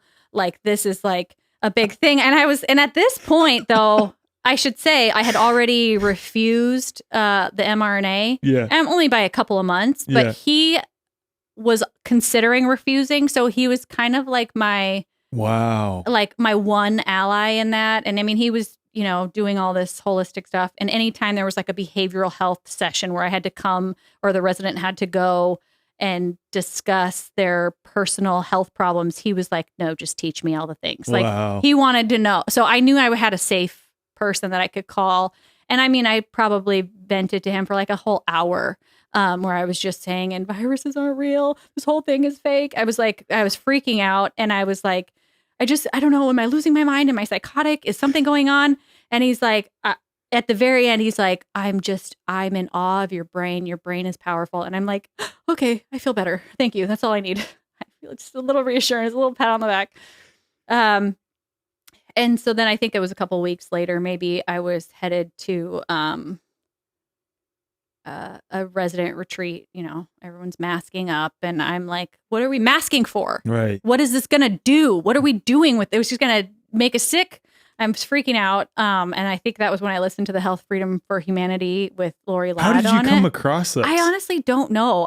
I'm trying to remember. I wish I could remember. I have no idea. Wow. I must have come across like one of your memes or something with talking about viruses not being, I don't know if that's when you were talking about it. I started talking about it around the beginning of 2021. So yeah, it was probably, I stumbled and then I was like trying to figure out where can I learn more? Where can I, and it was honestly like, oh, thank God. Like I thought I was going to be. So, cause then through me, you found Tom, Andy, and a bunch of other MDs and you're like, okay, I'm not crazy. I'm not crazy and they're not going to come after me because there's people who have been talking about it a lot longer than me. On that point, though, I understand exactly your thought process regarding like, oh, they're going to look at my internet history, like freaking out about that, because up until April of 2021, I was in the Army. So I was speaking out about the no virus position, going against everything that the Department of Defense was doing while in the Army. So there is a period, especially when the Guardian wrote a hit piece on me and outed that I was a captain in the Army doing what I was doing with Health Freedom for Humanity, that I feel so bad for Kylie and my kids during this because I was legit freaking out. Like, oh my God, they're going to come after me. They're going to label me an insider threat in the Army. They're going to like arrest me, prosecute me according to UCMJ, blah, blah, blah, like all these things. So I totally understand where you're at in that, especially like when you look at all of your colleagues and you're trying to just like piece some things together for them. They're not interested. Not only are they not interested, they're going the exact opposite way. So it's like you feel so alone. So alone. I've never felt so alone in my entire life. Because even for a hot minute, as much as my husband is a ride or die, and he's obviously here with me now, but there was a minute where it was really fast for him. Mm-hmm. It was too fast, too hard. It was right at the right time. You know, you're welcome for saving your life on that decision. But there was a moment too where he was kind of like, I don't know what to make of all this. Like, I trust you. I know you're like, you know what you're talking about, but this is heavy. This is heavy stuff. And I mean, I was talking about chemtrails and it was like all of it, you know? Yeah. And it was all at once for you because previous to this, you had heard some of the anti-vaccine arguments, but you're still like generally pro-vaccine. And then you learn through your own research, not through Tom, not through Andy, not through me, not through anyone else, that viruses aren't real. So then that obviously for you is like, okay, then what the hell is the point of vaccination? Right. So all of it all at once. Oh, and then the people, you know, and then also like and this was right as the rollout was happening that I think the folic acid thing was obviously like, I don't trust any of these fools. Like, don't put anything in my body. They're not out to like make us healthy. Right. If they were out to make us healthy, they would mandate vitamin D supplementation is where I was at. And I'm like, or they wouldn't be giving away free beer and burgers. Right. Like there's a lot of things that they wouldn't do if this was about health. This is an attack. Mm. This is a straight up attack. And I actually had read an essay about how they had tried to do this with the HIV thing, but they didn't quite have the technology. They weren't ready. So what they wanted to do was create this mass fear, have everybody rush out at once. And then that would be the sterilization. That would be the attack on the population. So I already read that essay and now flash forward to now the rollout's here. And I'm like, F that. I am not touching that thing. And I even told my attending, because he was like the grandson of a Freemason. So he used to tell me stuff like, oh, I bet you're a conspiracy theorist now. Because I'm talking about magnesium. Right. I'm like, literally, it gets a lot worse than that now. Like, no, that's not what made me a conspiracy theorist. But he was like, oh, I don't care he's like, I was well aware of that sterilization plan a long time ago, but I don't care if they get me. Like, I've already had kids, so go ahead. And I'm like, what? But you have 2 daughters. Like, right. I mean, it was just, there's such a like disconnect there. Right. But it went from kind of being this conversation of like, are you going to get it? Are you going to get it? Like, yeah, I'm going to get it. I don't know. Like, even one of my residents was like, my dad keeps telling me not to get it. To like scarlet letter. I was moved I was the only one of 76 residents to not get it. Wow. And I was like physically removed from rounding spaces. Every day I would come in, there'd be a box of N95s on my desk.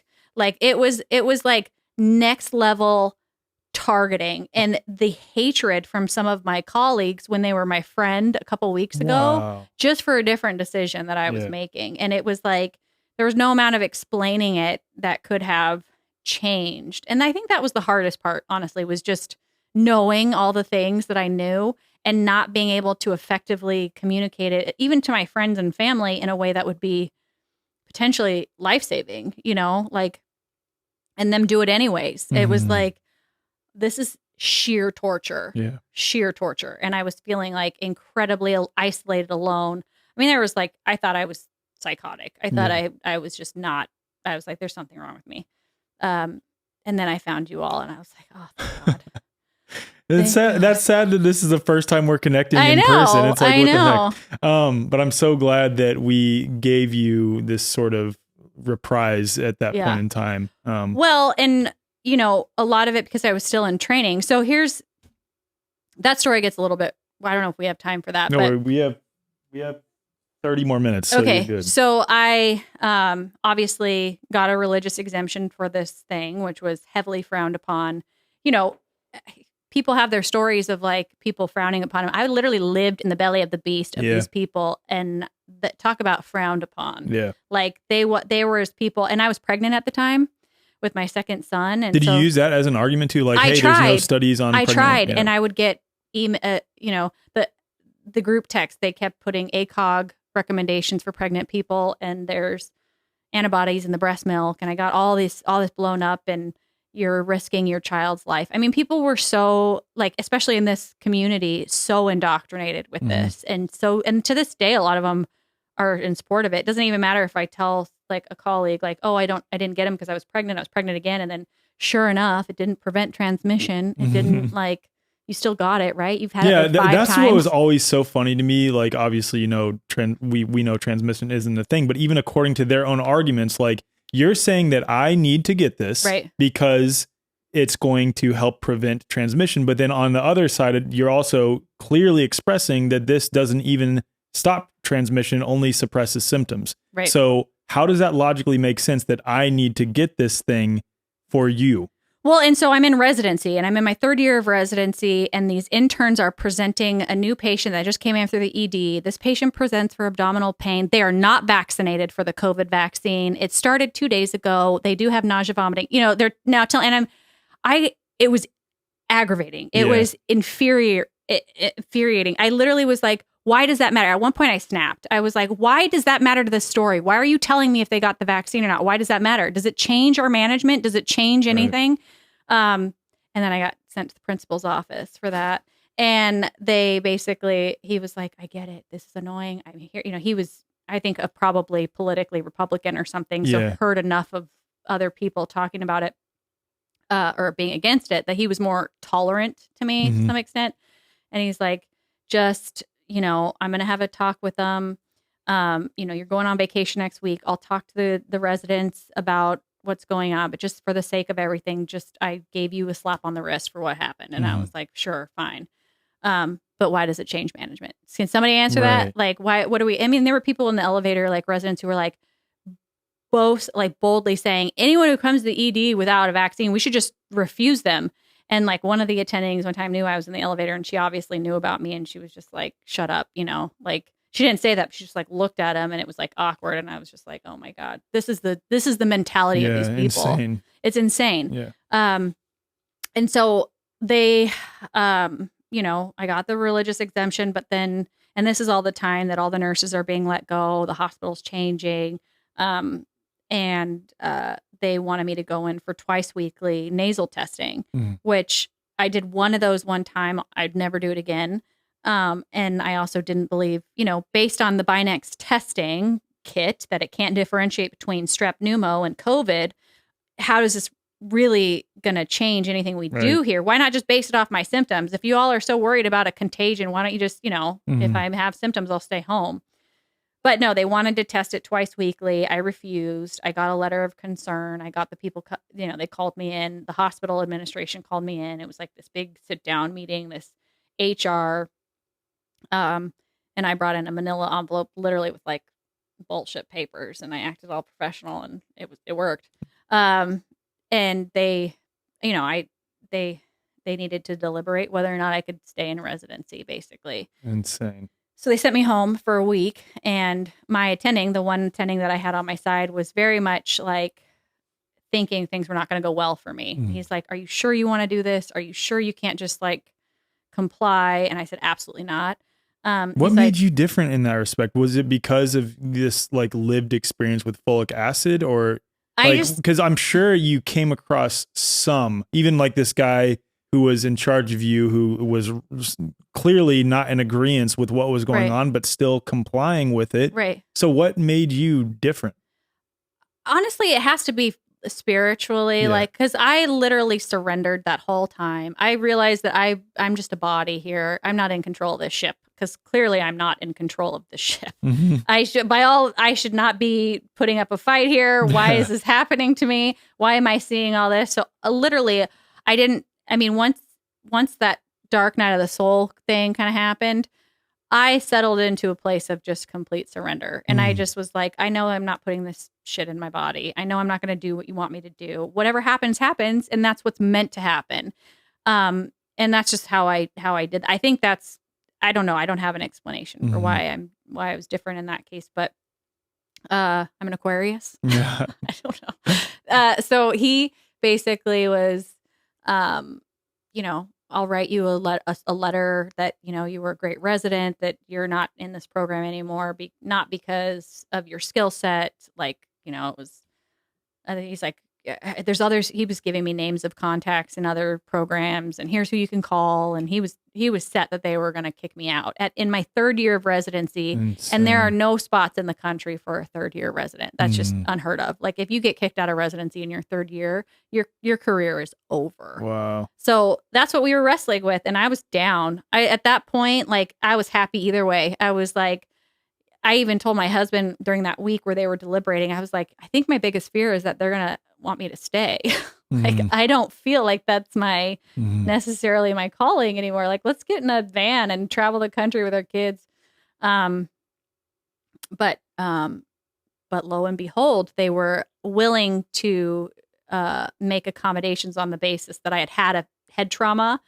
So I laid out all these reasons why I wasn't going to do it. But one of them was I had a head trauma and my sinuses are all jacked up, and like, this is not going to feel good for me. But that's like lowest on the list, because all this other So this data, was based on refusing the tests, though. Yeah, this was refusing the nasal swabs. And so they agreed to let me stay so long as I did saliva testing out of my own pocket, which was $5,000 for the rest of my residency. My goodness. So yeah, I mean, that's how I got through that. But I mean, I was willing to accept whatever consequences, whatever. I was like, this is not happening.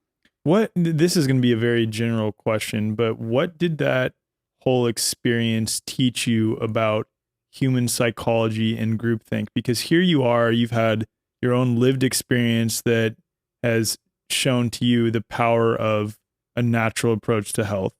And you're clearly doing your research, showing people their own data, there being the system's own data, so to speak, and how it contradicts itself over and over and over again, and how in some cases it willingly admits, like in the case of folic acid being toxic according to the CDC over 1 milligram, like how their own data is indicating this. And you're showing this to all of your colleagues who are supposed to be well-studied, supposed to be critically thinking, et cetera, and they're just completely turning the other way.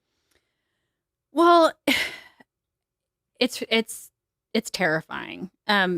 It's terrifying because I lost a lot of really close friends to this. I mean, people that were my family, like literally friends as close as family, that I felt like I could do no wrong in these people. And yet they just turned off and, shunned me for these choices.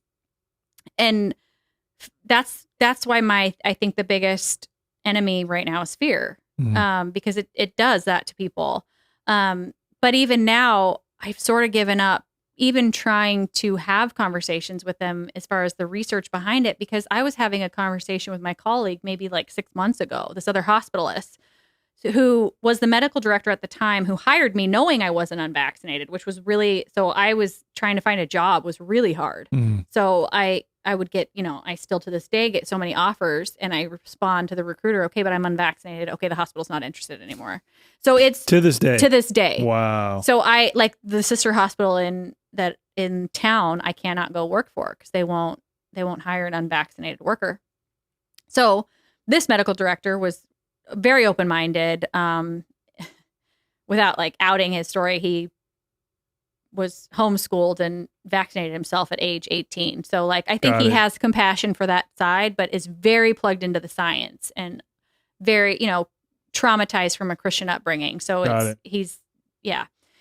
So, he's trying to tell me, I'm having like a little bit of conversations with him. And he's trying to tell me that, masks prevent spread and prevent disease. And the reason the flu came back is because we all took our masks off. And like, they literally just rebranded. Like, it's like, they call it whatever. Whatever. I can't even get over that. Right. It's all circular reasoning that like they have so many escape routes for why their information doesn't make sense. They'll come up with so many excuses. And these people, these smart, educated, like healers of the world are not even they're not even using their brain. Like it's like they're just completely indoctrinated, completely shut off. And back then too, it doesn't matter what I had voted previously or that I marched in the She March in Brooklyn and raised the rainbow flag and changed a square black and did all the virtue signaling all before. I challenged the vaccine, I challenged the mask, and now I'm a Trumper. Wow. And I was like, listen, I've never been so grateful to be surrounded by a bunch of Trumpers in my entire life. Maybe I am a Trumper. Maybe I am. I dallied in that for like a hot minute before I was like, wow. No, that's also sad. Yeah, they're all the same people. None of this actually is real. They're all the same. It's all the same. You learned about the false dilemmas that they always push forth pretty quick. I can't even watch it anymore. Yeah. It literally feels like theater. Every time I listen to anything, I'm just like, oh gosh. And it's unfortunately, that is what people's perception of the world is, or all these narratives that are being fed to them. And it's only okay, or it's only not working. Even like RFK now is like, vaccines are working. We just need to find are the right vaccines, you know? And I'm like, oh great. Okay. I know. You're one of them. It's a tough one because it's like, you want to be able, when it comes to any of these people who, let's say, I wholeheartedly disagree with on a number of things, it's a sign of wisdom to be able to take what resonates and leave what doesn't. Like, I wholeheartedly disagree with RFK on a number of things, but I also acknowledge that I attribute a large portion of my awakening journey to him and his work, and that's where it's like a delicate balance. And I can speculate on his true intentions, Del Bigtree's true intentions, and all these people all day. But what I've come to is like, I don't really care because I'm just going to continue to do me and share what I think. And like, people will resonate with me. People might resonate with them, and fine. And as long as people are forming their own opinions and not just mindlessly regurgitating things that I say, cool. I don't really care. Right. Challenging even your own beliefs. I think literally letting go of 100% of your brain programming and starting over, like from semantics. I mean, literally from everything, just trying to like shake out what you think, cause I also am grateful for people like Joe Rogan and, the ones that are like spilling bits of the truth, even though it's controlled and then they're controlled narrative, but like, I wouldn't be here without somewhat of that spilling into my life and then on this side and almost feeling liberated. It's liberating. Like to think, I mean, I've come so far and there's all these other things where I'm just like, wow, the truth is pretty exciting. Cause we were talking before we started recording and you're talking about like, you don't even necessarily trust lab work at this point anymore. No. And then you're also not we never got into that mono supplementing. Can you touch on those two things too? So if we go back to the homocysteine being converted to methionine. And again, I don't necessarily, with that New England Journal of Medical Medicine study, think that the homocysteine is what's doing the damage. Right? You're just pointing to that study and saying like, hey, this study even indicates correlates. Yeah, exactly. So gotcha. And if you type in homocysteine into PubMed, tens of thousands of studies where it's linked to everything from infertility to cancer to homocysteine skyrockets in all of those conditions. So there's a correlation there for sure. It's well studied, well documented. Someone might, and this is just the example, make the thought, well, if it's homocysteine that's the bad guy and methionine's the good guy, the antioxidant that actually does the detoxifying, I should supplement methionine. That would be the mono supplement in that situation. But then what? Then you're going to have the byproduct of homocysteine. You know, you're still not methylating it. Right. So that's sort of how I feel. And again, with the methylfolate causing all these unwanted symptoms. Anytime your body wants to be in equilibrium, so your nutrients and the vitamins that we get from our food are brought in with the essential cofactors and the things and the components of our digestive system that we need to absorb them to make the whole system run. So anytime you're giving one supplement to anything, you're pushing an equilibrium in a direction that your body doesn't want you to be involved in at all. It doesn't want you. It's so much smarter. If I've learned anything, it's that we will never understand, master, or do better than the human body. It is so brilliant. It is so smart. Any attempt to do better than it fails. Birth being my favorite topic, but dang, we didn't even get into that. I know. Later.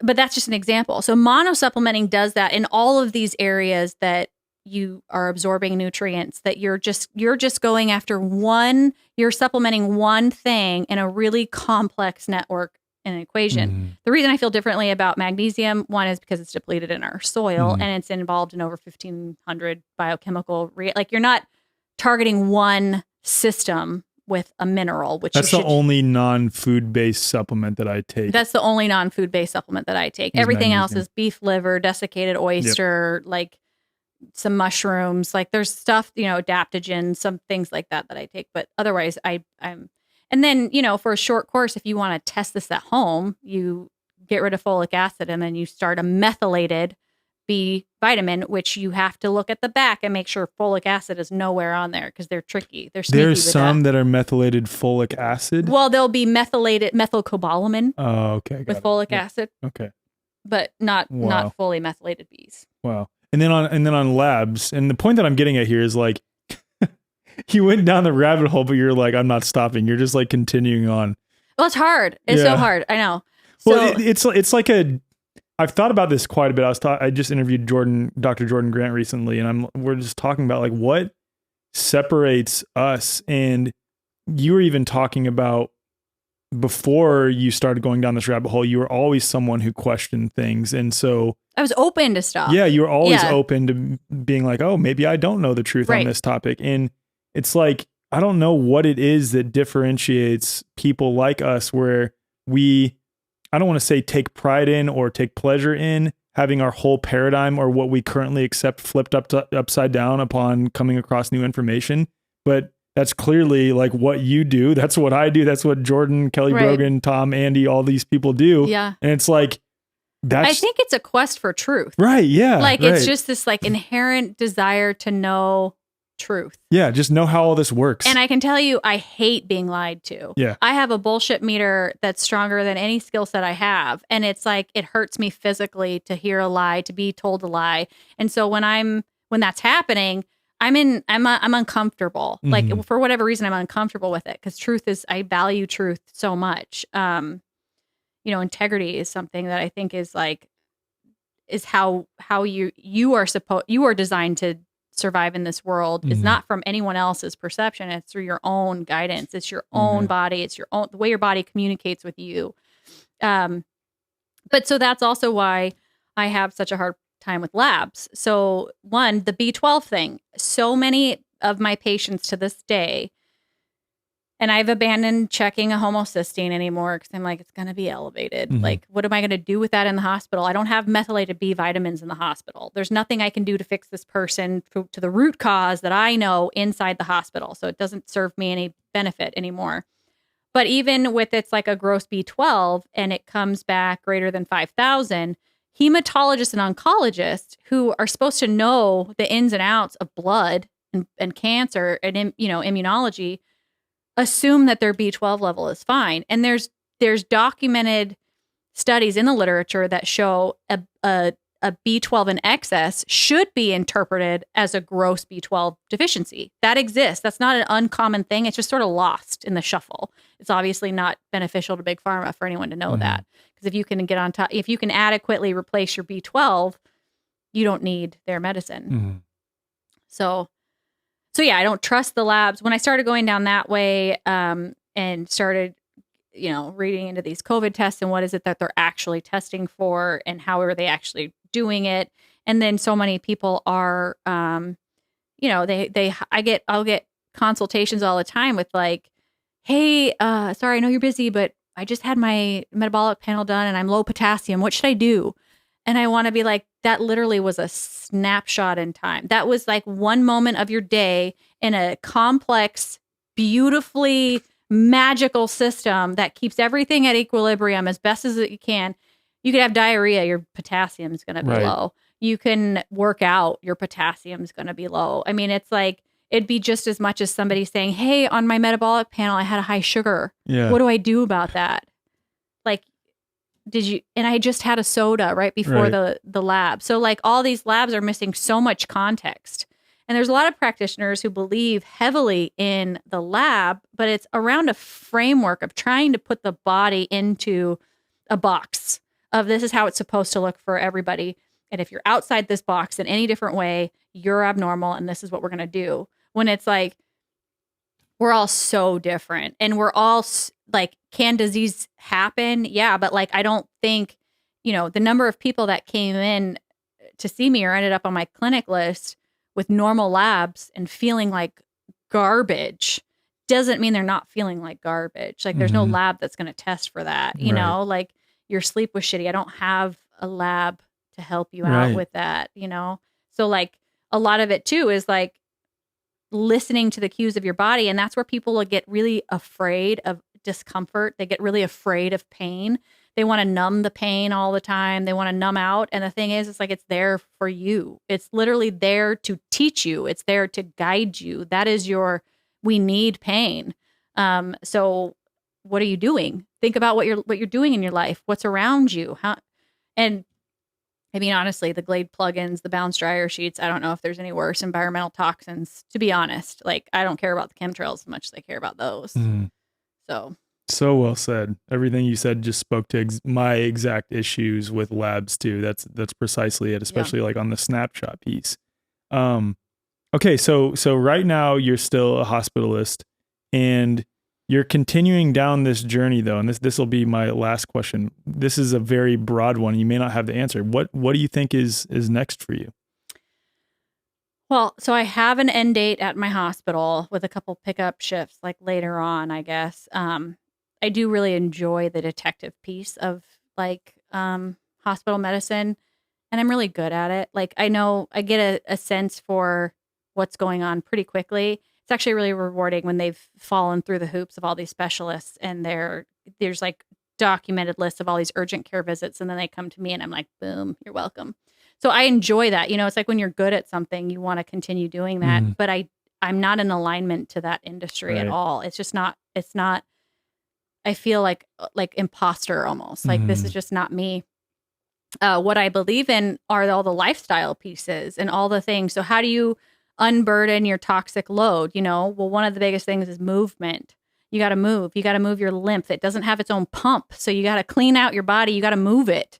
That's one of the biggest things. So sweating is a detoxer. So I believe in saunas, stressing your body to some extent. I think there's value in cold plunge and even heat therapy. And so those are modalities that I can get behind. Those are things that like natural things. And I even believe in tanning beds to some extent. Like I've recently gone back to look at like, are they actually bad for us or is it just the toxic stuff we're putting on our bodies to go into the tanning bed? Totally.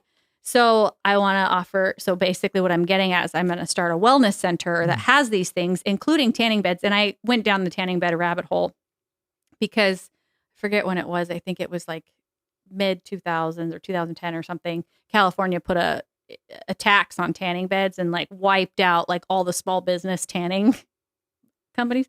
And so I was like, if California is doing that, like, I'm going to do the opposite. Like, that means that there's something about that tanning bed that's a threat to health. And I think it's what we're missing. Right. You know, it's like, can't replace the sun, but at the least it is something that like can be. Yeah, I've seen several people say that and under the right circumstances. Right. Because like obviously this is somebody who's not having folic acid or seed oils or any of those chemicals in your body. Right, because that's just going to burn that into your skin. Right.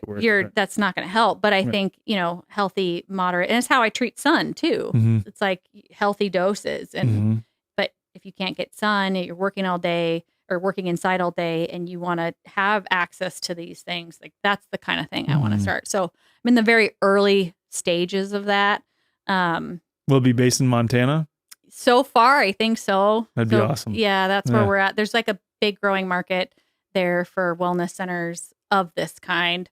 Having, you know, attached to it, obviously I don't want to waste my knowledge. And there's people who still want the Western medicine route, you know, for whatever reason. And so I don't know that I would necessarily provide that, but I could provide education on what that would look like from a fully board certified, you know, Western medicine doctor. I was telling you this before, like you said that you even said in the intro when I brought up that you're a doctor, you're like, well, I don't really care that I'm a doctor. I'm like, but there's something to be said about having been indoctrinated to that level. Cause I was not, I was on the military side of things. And I always sort of pride myself in that. Like I was heavily indoctrinated on politics, military, government, blah, blah, blah. And I've now undone all of that, and which I think in a way gives me more credibility. Likewise, with you having been indoctrinated to that level with respect to health, I give you so much more credit that you're a doctor, and now,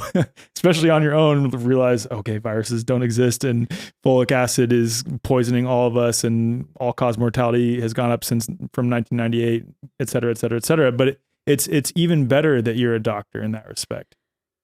Yeah, I mean, and I also have to, for so long, I mean, even when I was post undergrad and I was, what am I doing with my life? There was such a pull there to go to medical school, even when I tried to ignore it and I tried to like not do it. So like, obviously that's for a reason. I had to learn the language. I had to learn what their approach is. And I do think that was not a waste of time. I think that benefits me to my standpoint today. So I do want to give that credit, but I think it was like Tommy John who like ripped up his diploma one time. He ripped up all of his degrees. I was like, I've been there so many times. Like I want to do that. It's such bullshit. It's like it's not the truth. It's not like the end all be all. So yeah, no, I do appreciate that I have that.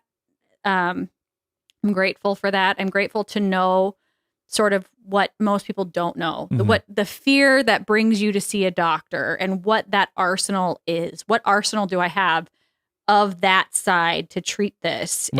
And largely it's nothing good. But you still have some things that might be helpful in some context sometimes. Right. Yeah. But, I mean, I've saved lives. Yeah. It's being able to essentially take what resonates and leave what doesn't. And I also say that, you know, so much I've struggled internally with that. Like why, like I'm speaking out against it, but at the same time, I know that like there are certain times where I would seek that. Like I would have no choice, you know? So it's there for a reason because we're not supposed to be inundated with this many toxins. And especially when you include biowarfare or things that are this advanced technology, and it's causing certain things that wouldn't happen otherwise, you know, that we wouldn't happen if the body was allowed to just body and be left alone. So toxic interventions sometimes require toxic therapies. And that's sort of the gist, unfortunately, until we can go back to hunter-gatherer days and just, that's what we're trying to get back to. Yeah, horse and carriage and all those things. Yeah. Well, Tatum, thank you so much for joining me. This was super fun. Thank you for reaching out to me on social media. It's been, well, I was going to just actually to finish a thought there. I probably would have done it sooner, but my resident colleagues, I had an open Instagram, ratted me out to the program director who was like, let me just tell you right now, like you're going to lose your medical license. Why don't you just make your stuff private? Oh, So my I went goodness. private. I went very recluse for a long time. But now that like I have this end date, I'm like expanding my horizons. I'm like, I want to be friends with these people. Yeah. These are my people. This is where I belong. I mean, Yeah. at least in the conversation. Well, that's So, what you'll find really quickly the more that you immerse yourself in this space, like that feeling that you felt of being alone. I feel so held by the people that I'm surrounded with. yeah. And even when I see the world going crazy, it doesn't, I have no concerns truly, because I know that with the people that I'm surrounded by, we will figure it out. Like, Totally. and we are helping to birth this new way of being, at what Dr. Cowan calls the old way of being, because their way is the old way. It's technically, we're doing the new way, but it's really just the old way of being. So that's what we're doing. Well, I mean, if the goal is to wipe us out and great. And then the ones left standing is like, oh, I'm excited for that day. Right, like, exactly, good luck. Exactly. So thank you so much. Thank you.